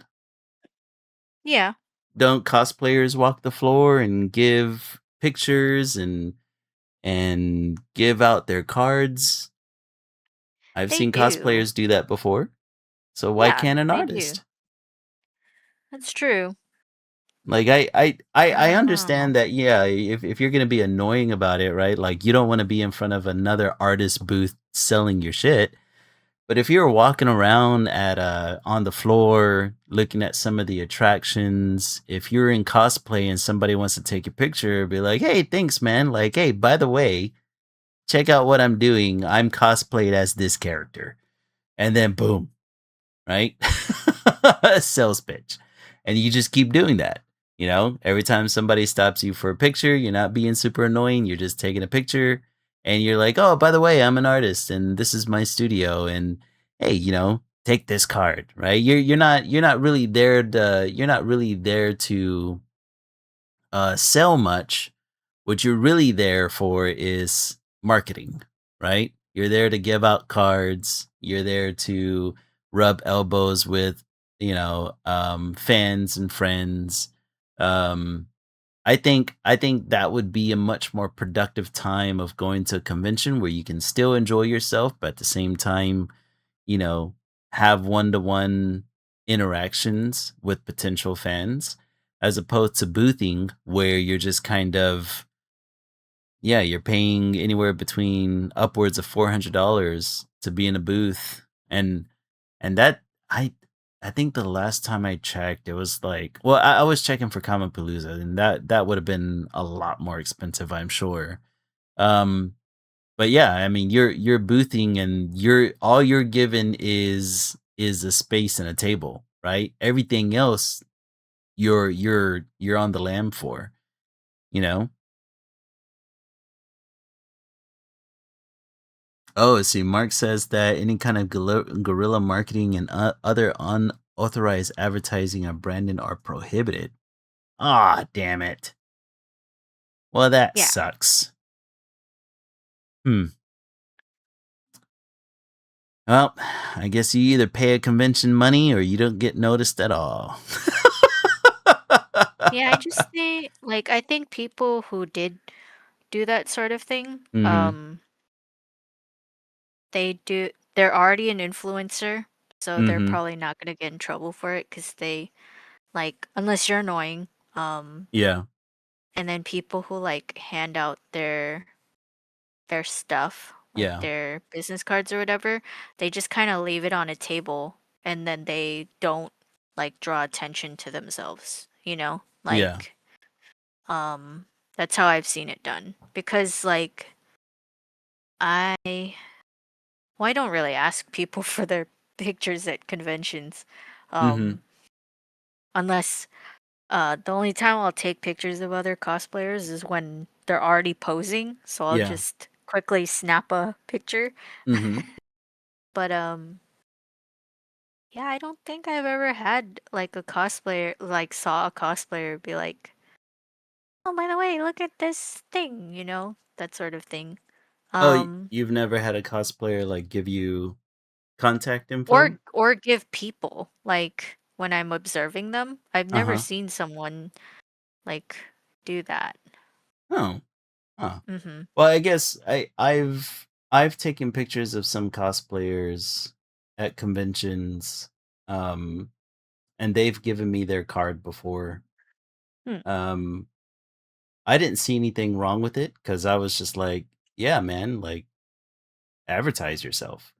I mean, Um, it makes sense to me. yeah, that makes a lot more sense to be able to go to a convention where there's other like-minded people and being able to advertise yourself or your business. Because, like I said, like, it just kind of feels, I don't know, that that rubs me the wrong way a little bit, where it's like, "Oh, well, you can't, um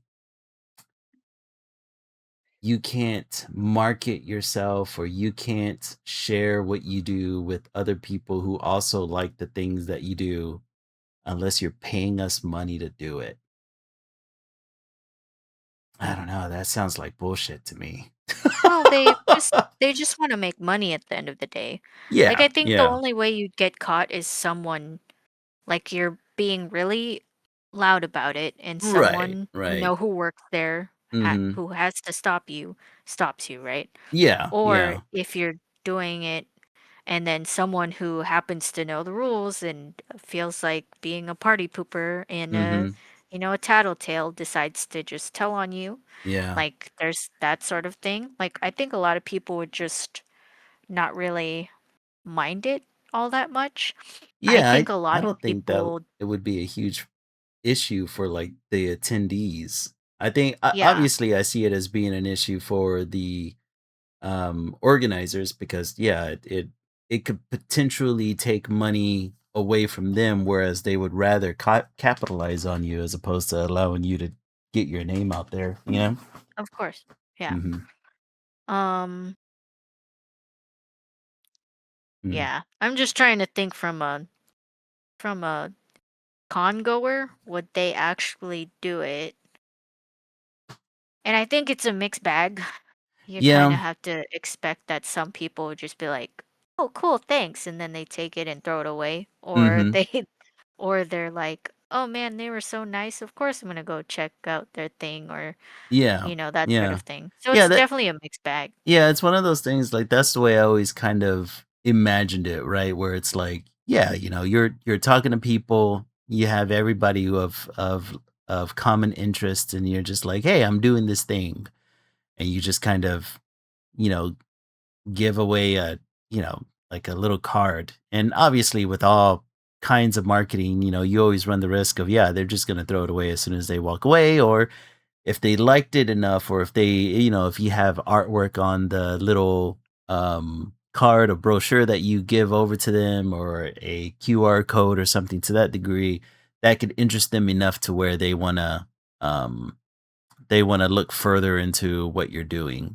because I've seen people, it's like I said, I've seen cosplayers walk around, and they will share their Instagram QR code with people who are walking around, and I see that as the same thing, right? Like, if a Mhm, cosplayer is sharing their QR code to Instagram is their monetization, that is their marketing, right? So why the hell would it be looked down upon for an artist to do that? mhm, An artist where the entire convention's based off of the very thing that you do. mhm, It's like, I don't know, like, I would figure that that would be okay. Well, granted, obviously, you know, from the other side of this, you're also looking at, yes, you're not authorized to do it. Um, the convention isn't monetizing your marketing. Um, but I mean, outside of, I don't know, I wonder, like, guerrilla marketing and unauthorized advertising and branding. I wonder if that, like, leans more towards, like, oh, you're not allowed to, like, put up a pop-up booth, or you're not allowed to, like, oh, have a, definitely no. yeah, yeah, you're, I think they would stop you. yeah, I wonder I think I wonder if it's more lean towards something like that, right? Like, you're not allowed to have a loudspeaker. You're not allowed to, like, carry a flag of your artwork around, stuff like that, right? Like, for something like that, yes, like, okay, don't do that. You're being annoying. You don't you're being a disruption more so than what you should be doing, which is, like, getting face-to-face marketing, right? But I mean, as far as, like, an artist, or walking around meeting fans, talking to, I mean, like, I remember working a booth where other independent artists would come to the booth and exchange business cards with me at my booth, right? So we would exchange business cards as kind of like a networking thing, right? It's like, I don't know. Hmm. If a convention came up to me and was like, "You can't do that," I think that would convince me to stop going to that convention. Be like, "Hey, Mm. well, fuck you guys."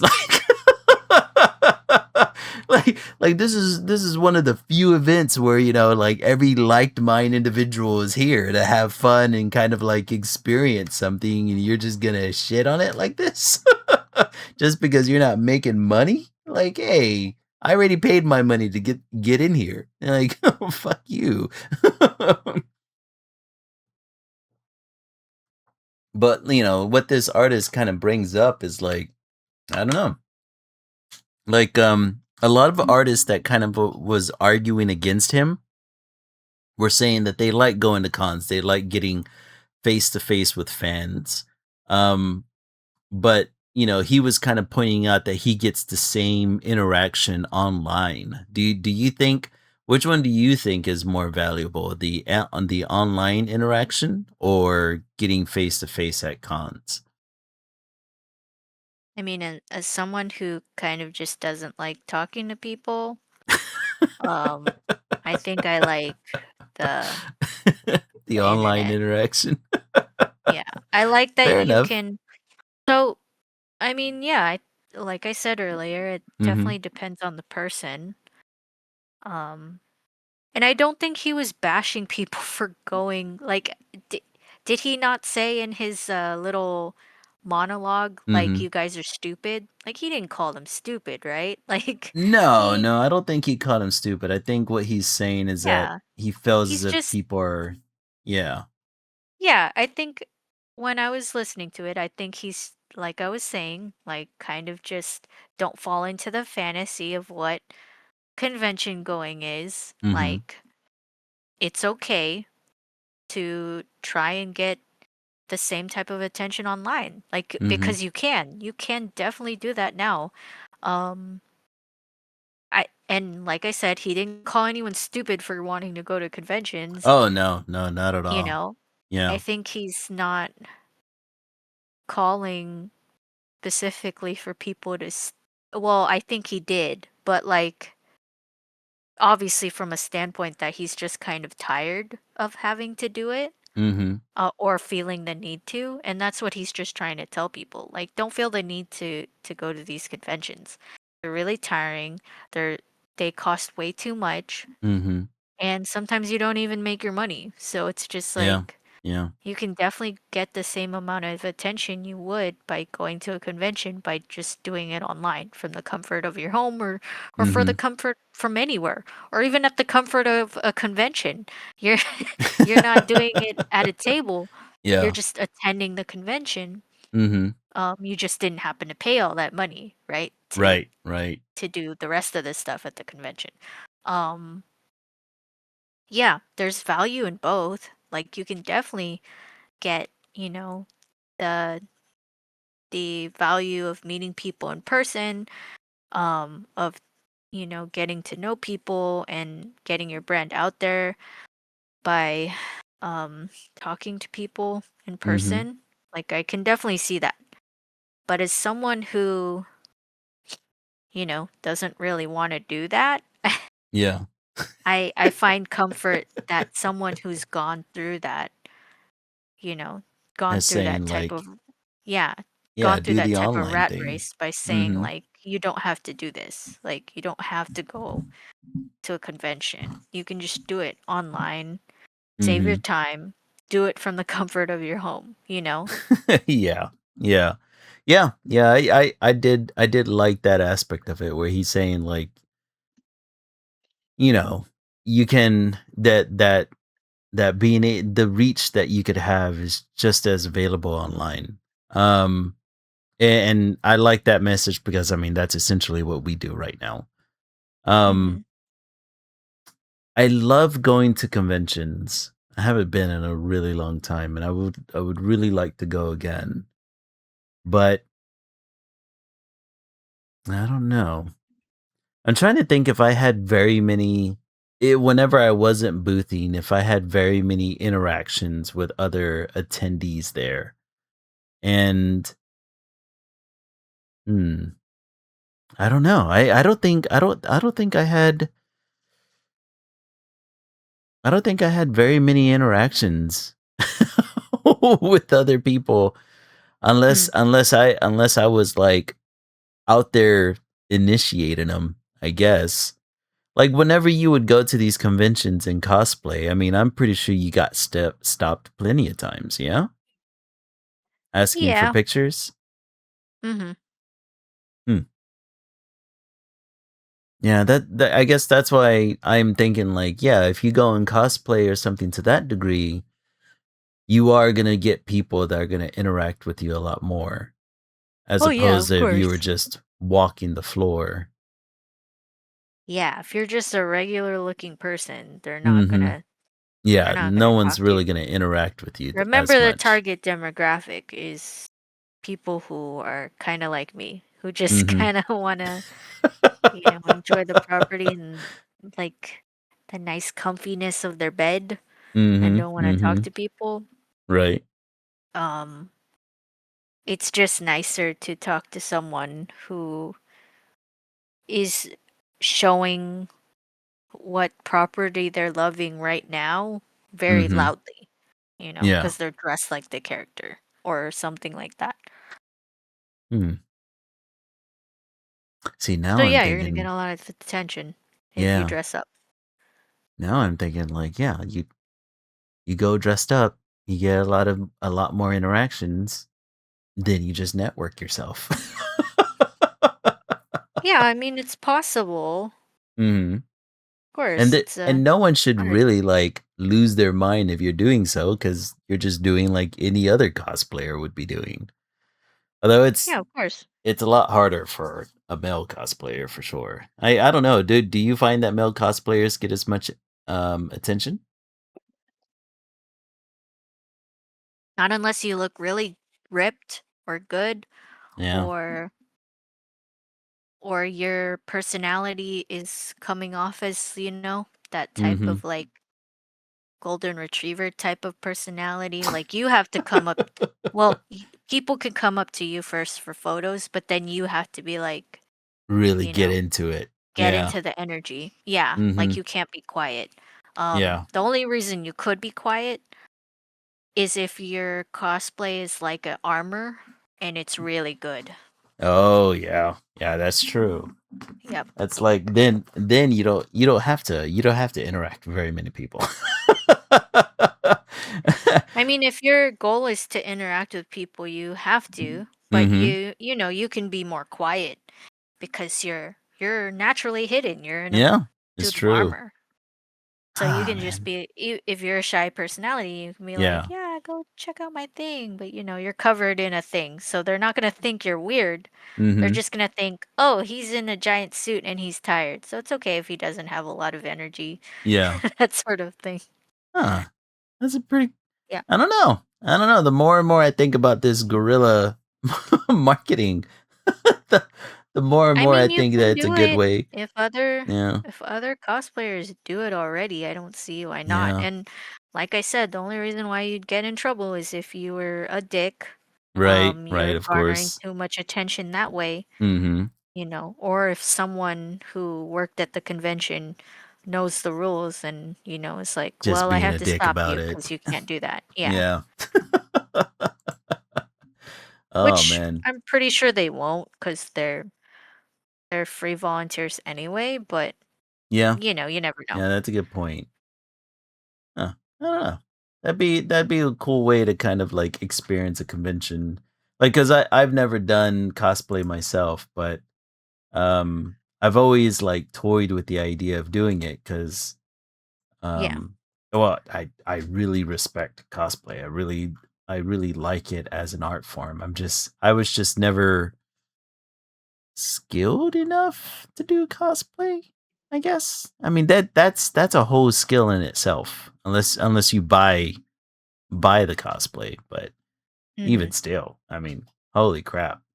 It's always something I wanted to get into, and mhm. maybe if I am able to get myself into good enough shape, who knows? I'm on a journey. We'll see. Or go down the traditional route, only because I really do miss conventions. It feels like it's been forever since I've been to one, and Common Palooza just got through finishing, I think, last weekend, if I'm not Hmm. mistaken. So, yeah. Yeah, I miss it. I miss it. I want to be around nerds and nerdy things again. Um, let's see here. We have about 4 minutes before the hour. Is there any topic that you wanted to go over? Mm, no, not really. I think we covered the big ones. All right. So, just to end on some fun notes here. Um, let's see here. Oh, I recently ran across this article, and I think it's pretty much just a um I think it was pretty much just a rumor, or maybe something that is going around Hollywood right now, but they're saying that Brad Pitt is being eyed for a major role in the MCU. If you were to Hmm. put Brad Pitt into any character within the MCU, what would you want him to play? Well, I don't know a lot of characters, so I don't know Hmm. who. Uh, I don't Yeah. already know the characters that exist. Um, hmm. I mean, I know that the next phase after Secret Wars is going to be what the MCU is calling the Mutant Saga, right? So it's going to be a lot of X-Men stuff. Um and did you catch that the X-Men 97 season 2 trailer No. that came out? Yeah, it came out, dude. It came out a couple of days ago, and it looks fucking phenomenal. Mm, Did you watch that series at all whenever it first came out? The first season? no. No? Dude, you Mm-mm. gotta, well, I I mean, don't watch. I don't watch a lot of comic book properties. what about like true. I figured since it was animated you'd be a little bit more interested. Cuz do you like the X-Men property at all? I liked them when I was a kid. Mhm. But you I haven't really like watched them more. any. Did you watch the X-Men? Man, when was this? It would have been like the late 90s, I guess. Did you watch any of the X-Men cartoons growing up? Yeah, I did. Okay. Wait, Okay. which one did I watch? I don't know, actually. Because this I don't was, remember. well, I mean, you're all right. There was about 3 of them, to be fair. Like you had the ones that were in the 90s, and I think 2 of them came out during the early 2000s. Um I know the X-Men. X-Men theme song, so I must have watched I think everybody's heard that one theme of them. song once or Yeah, but twice. I know it because watched the show. Like Uh-huh. I vividly remember watching the opening Mhm. and then watching some of the show, but I don't remember which which X-Men it was. So Mark says he remembers the one when they were in high school. That one was X-Men Evolution, I believe. Yeah, that one came out in the early 2000s. And then you had Wolverine and the X-Men, which I think came out somewhere around 2010, maybe? The 2010s, somewhere around there. But the show that's coming out right now, the X-Men 97, that comes directly from, that's almost like a direct sequel to the 90s X-Men, where you get a lot Hmm. of the classic teams. And dude, season 1 was so good. Season 2, I mean, season 2 was just as good as well, and season 3 is going to be coming out soon. That was the trailer that they recently released. But yeah, if you like the X-Men at all, man, like the animation that's coming out of Disney animation for this is fucking phenomenal. They did a really good job at kind of like transferring a lot of the original designs from the original X-Men series, but now they're starting to implement a lot of the comic book stories that came out after the fact. And man, it looks like they're really tapping into the comic bookness of it all, and I fucking love it. Okay. So if they were to put Brad Pitt in anywhere in that universe, it would have to be like, I don't know, what the hell could he play? I mean, crap. Cause he's Brad Pitt. Brad Pitt. Cause he's He's kind of old already now. yeah, he's already in his 50s now.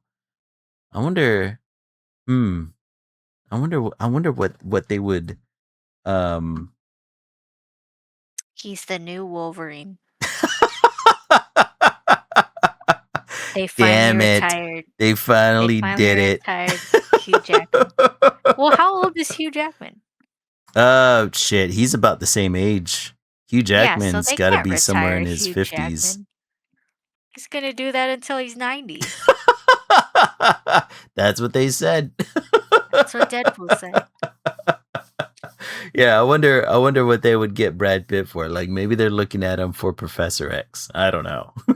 Seriously? That'd be crazy. That or would be such a diversion from what he usually plays. or you know what would be really interesting? If they went down the villain route and they had him play like Mr. Sinister or something. I would love to see Brad Pitt Oh, as a okay. bad guy. You know Yeah. what I mean? Cuz you never right like almost He's the every good property. guy. Yeah, he's always been the good guy. Like I would love to see him as like, oh dude, Hugh Jackman's 57. Jesus Christ. He's not It would gonna be crazy. It would be Mhm. crazy to see him play Gambit.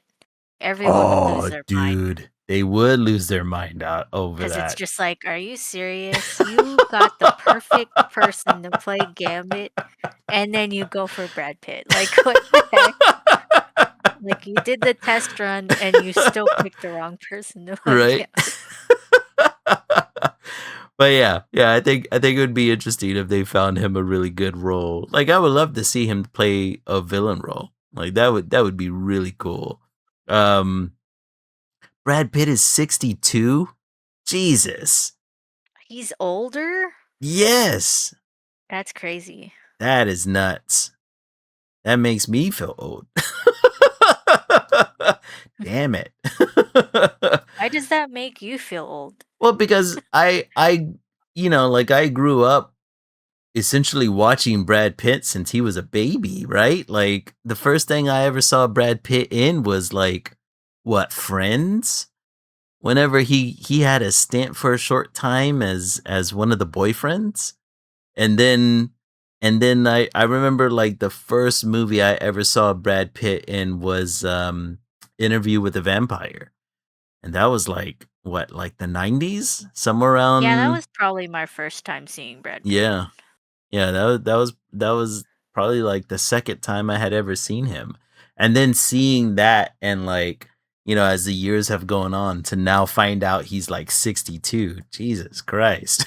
that's that's like all of the celebrities that I grew up with are now hella old. Like my favorite musician, did you hear that A Perfect Circle just got through releasing a single? Do you know, first of all, do you know who A Perfect No. Circle is?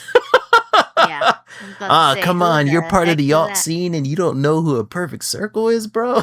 I'm gonna be honest, I don't know a lot of the alt, like, music Oh, the other music? than, Mm, emo music. Like, I yeah. just listen to a bunch of, like, emo music that I grew up listening to. Like, I Yeah, very yeah, rarely like, sometimes I'll be like, "Oh, they just dropped a new album," and then listen to it a little bit, and then I'll go back to their old stuff, yeah, like, yeah. you know? But I I guess don't listen to, like I was more in the like music culture as opposed to the well, I guess I was in the alt fashion culture for a little while, but it was mostly the yeah, music. the music for me, I think I wasn't able to get into because of the way I grew up. Yeah, Yeah. yeah. You don't know who they are either, Mark? Fuck me, man.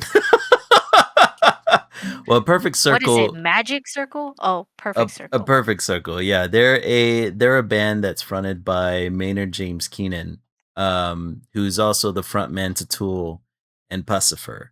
Um, he was the frontman to Tool first, and then he became a frontman to A Perfect Circle. And A Perfect Circle came out at around the time I was introduced to A Perfect Circle first. Um, and that was like at the height of, I guess, my I don't even like calling it my emo phase, because I guess I kind of, I'll call it my dark rocker phase. Let's call it that. um and yeah, I was introduced to that band first, and then I got into Tool, and then later learned about Pussifer. But he's another one that is in his mid 60s now. And I just saw a couple of days ago that they released a single, which is probably like one of their first singles since like 2018. Um, and I thought that was badass. Like, I started seeing all these posts of like, whenever the world needed the most, A Perfect Circle came back to spread That's the funny. to spread the emotional rock everywhere, the emo rock out there, because Yeah, so we're I kind of looked in a them up. mhm. Yeah, I looked them up. Their genre is rock. Yeah. I don't listen to a lot of just straight up rock. Really? It's considered Mhm. rock? Yeah, They're I mean, it is definitely it's just rock. rock. Yeah. I mean, most alt music, I guess, is considered rock for the most part. It's Yeah, just there's different just genres of different, rock. Yeah. yeah, Yeah, you're different right. subgenres of it. Mhm. But it says here just rock. So I Yeah. don't I don't listen to just rock. It's time for me to introduce you to all the Man, I've all the listened to music it. in the scene. I just can't get into it. Like, I don't know, like my type of, okay, because this is one of those bands where there's not a lot of singing in it, right? For this one, no, A Perfect Circle does have a lot of, it's very vocal heavy, I would say.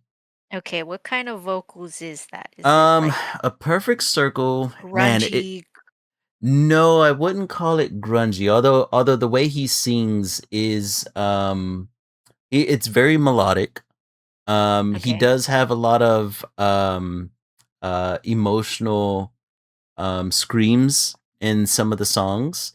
There are songs that are very quiet, and not what you would expect for a what is a quote unquote rock band.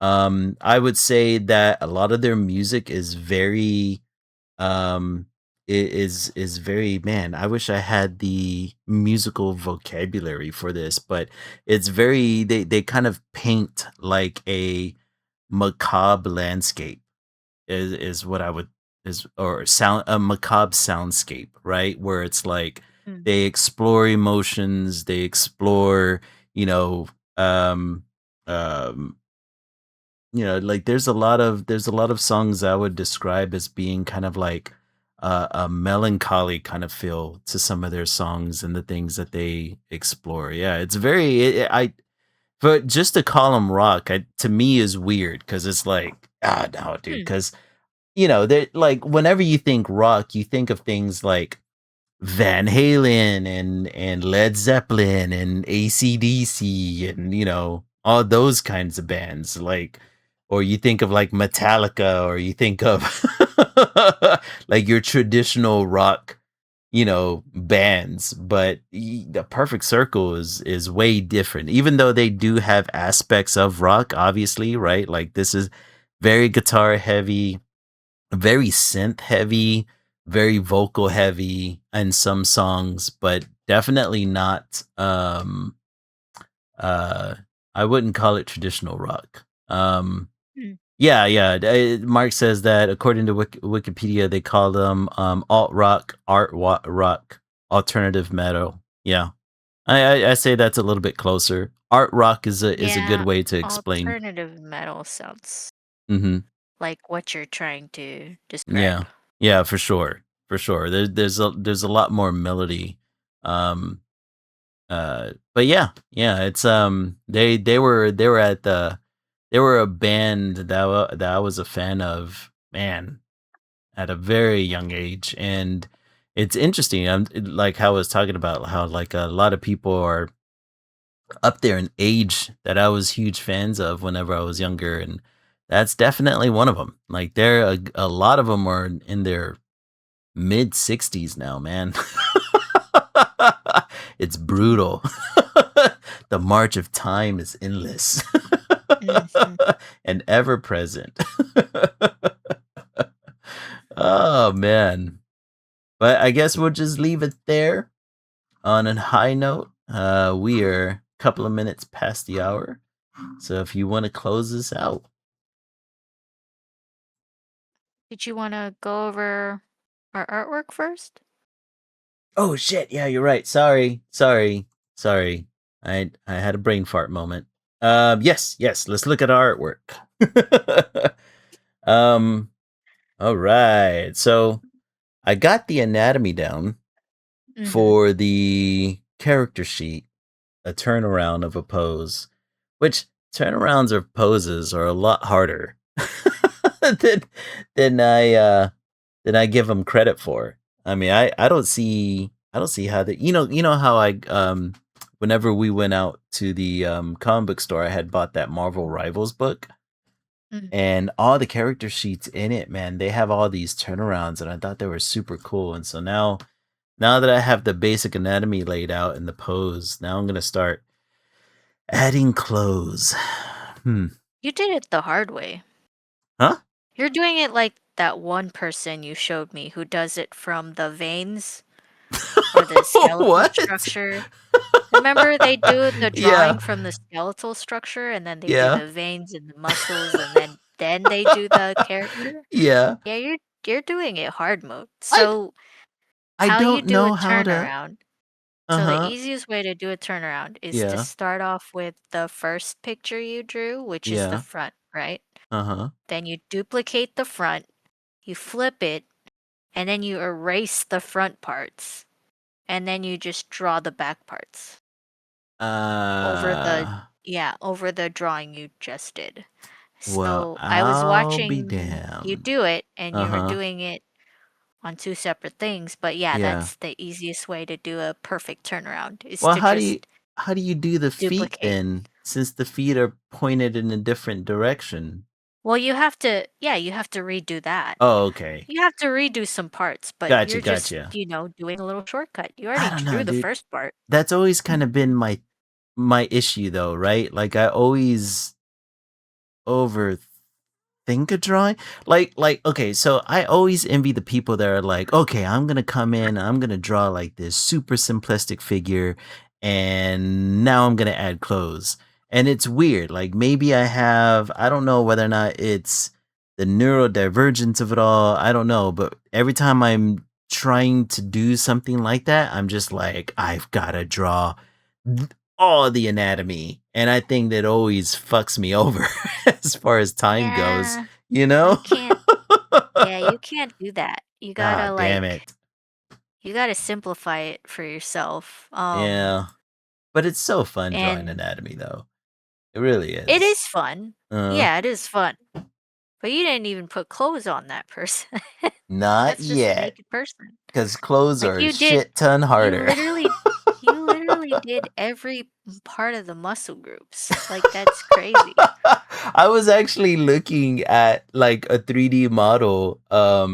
Besides the 3D model that I created in Clip Studio Paint, I was looking at there's a website that I go to that has a 3D model that shows you like the anatomy and muscles. And I was drawing off of that. But here's the weird part, right? The weird part is I love doing that though. I love drawing the Yeah, it's muscles fun. and getting better at them. But you are right. Like I'm It won't essentially go anywhere doing if you keep long doing that. division. Yeah, I'm just doing long division for no fucking Unless you do it reason really whatsoever. fast, then yeah, keep doing it. But Yeah. That's so funny. I Yeah, never it said I was a reminded me fast of artist, that. folks. It I've reminded always me of said that one person you showed me. I That's so should have funny. started from from a single Yeah, cell and went from there. you could've, the way that you're going. I was like, "Is he trying to replicate that that person?" That's funny. Ah, damn it, you're You looked right. great, though. I mean, good job.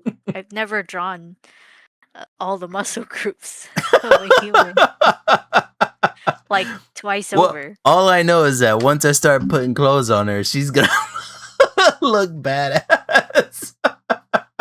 Watch, what? See, this is what annoys me because once I start putting clothes on her, I'm gonna absolutely hate it because I'm gonna be like, ah, fuck, like I did the Yeah, it's clothes hard. isn't hanging It's right, not and yeah, it's not really oh, something damn it.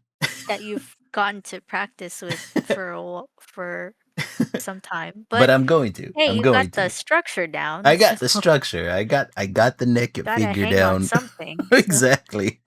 good job, buddy. You did it. Well, it's looking good so far. Feels like you're mocking me. No, I know you're not.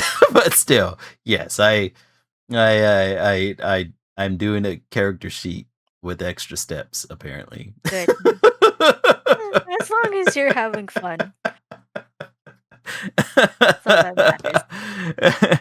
And look at you with a whole ass figure and shit, clothes and Oh, all. well, I've I started with her already drawn out. I Hmm. was just cleaning up the line work for coloring, Yeah. um, and I just can't I don't know. Obviously, I used a reference for this pose, Hmm. um, it's just the feet that I can't and the Oh, I reference, see what you like, mean. this is such a cool pose, but sadly, Yeah. the reference is of a child fencer. So, Oh. like, I had to before this, I had to fix the proportions and stuff like that because she's an adult, so And the feet placement, I can see how that would be a little bit hard because it yeah, look the back leg. There's a leg that's crossing behind it. I see yeah. what you mean. Ah, damn it. Yeah, Just you like, this chose a is a tough little one. harder. Yeah, Yeah. it's a little harder when she's wearing heels and Hmm. she's a taller human and Yeah. You know what? If I could give a suggestion on the mhm, inside of her thigh, on the right leg, I think if you took the pants and if you pressed them against the leg, I think that would translate the dimensions a little bit better. You know what I mean? yeah. I Yeah, had like it like that earlier, but I think I yeah, was just really there you thinking go. about the what is it? The wrinkles? Yeah, Because she yeah. has these floofy pants on, so Mhm. it's like Well, like, okay, it's so kinda this is like gonna sound there you go. super autistic, but the floofy pants, like, what do you think that kind of material is? Is it thin or is it thick? See, I don't know, cause 'cause they're floofy. So it's like, is there stuff in the pants that makes them floofy? Cause they Usually, if kinda they're do this, floofy, yeah, yeah.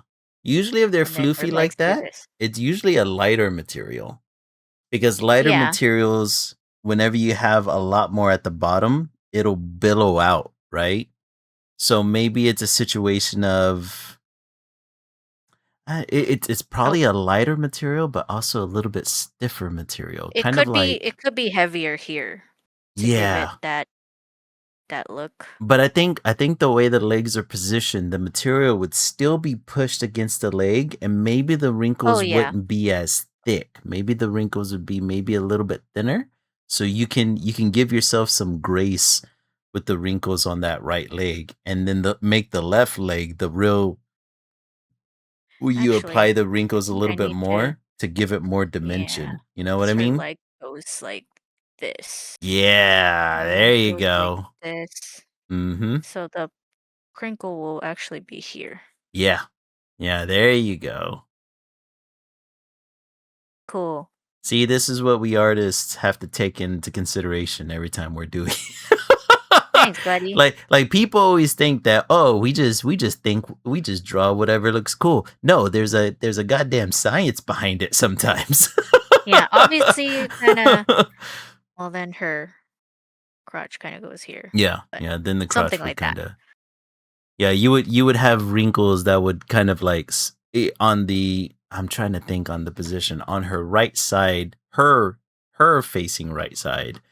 The crinkles would or the wrinkles would spread up from the crotch on up. And but I don't know Yeah. how tight the shirt would be pressing against it. I think the shirt would is hanging I from think the torso, right? I think I need to fix this thing, cause this thing is a little weird. It doesn't so I'm reading this character is from a manga I'm reading right now, Mhm. and there isn't a lot of shots that show how this it kind of implies that this piece acts on its own. Oh, like it's hanging independently? That would Yeah, make but sense. if like you know, if I keep it at where it is, it Uh-huh. kind of messes with the language of this. Not So I have yeah. to adjust it Honestly, I don't just think for it artistic does. license. Yeah, I don't think it messes with it much. What I like about it is that that torso piece, the way it hangs, it allows the pants underneath it to just kind of do its thing, and it adds Yeah. dimension. You know what I mean? So like Yeah. you can add the folds around the crotch and hip area without ever having to consider that torso piece, and then it makes it a little bit more it gives it a little bit more depth because now you see the torso piece as being the front and it's not affecting the pants. And now it makes sense that the left leg is behind the right, right? Like almost like a dance move. And how Yeah. the torso's arched. So now that hanging piece makes more sense as it's laying there. I think it looks a lot better like that actually. Unless it's Yeah. supposed to be attached to the pants, but I think it looks It's I better at think not. yeah, I think I'll look at more of the manga. To answer your question mark, it's Ichi the Witch. Mm, And it's pretty good. It's a little silly manga, a nice little step away from all the serious manga. So, or anime. So, pretty right. good. What anime have you been, watching lately? Um, I've been watching Marriage Toxin, Mhm, um, Demons of the Shadow Realm. right.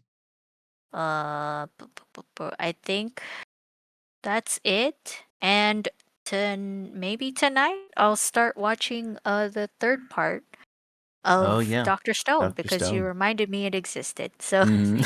thank you for that. Well, I let's see, this past week, I watched, I finished well, I guess I'm almost finished with Doctor Stone. There's one more episode that's coming out, and I finally finished the, last season to Free Ren. So after Oh, okay. Yeah, after I was done with Free Rent, I was like, "Man, I need something light to watch that's not so existential." Hmm. Yeah. Because Jesus Christ, man, Free Rent makes you look at your mortality constantly. Yeah. It's weird. It's like it's a nice feel good. The vibes are feel good for Free Rent, but the themes are definitely like, guess what? You're immortal. But it makes you, like I was saying earlier, like Mhm. the idea that life is so short, Yeah. that you only have this time with the people that you know. Um, it really you have a like an appreciation for it. And Mhm.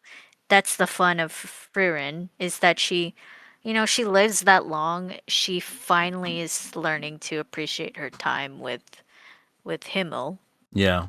and her previous party. So it makes you feel, yeah, it makes you feel existential, but it also is just like, wow, like I, what a privilege it is to live like this life, even True. though shitty stuff is happening. But Right. like you got to look on the bright side. Like you're here. You know, there's got to be some meaning to that. Yeah, yeah, it helps you it points out that there's purpose outside of the Hmm. short life that we live. Yeah. But anyways, that feels like a good place to end the stream. Thanks for joining us again today, you guys. You can find Eso at Eso Art Studio on Instagram, TikTok, and Threads, or any of the other social media places that he has. They're all down below. You can follow me at Lily Lilac Draws on Instagram, Threads, Tumblr, or TikTok. You can find our pieces there um, sometime this week. Are you posting yours this week or? I plan on posting the coloring for Left on Monday. Okay, Hmm. cool. Any pieces that we decide to post up, you can find them on our social medias. All links are down below. If you'd like to donate, our coffee page is also down below. Anything is appreciated. But thanks for unwinding together again with us this week about everything that inspires us or made us mad. All We'll right. see you next time. And remember, guys, stay creative. Peace. Bye bye.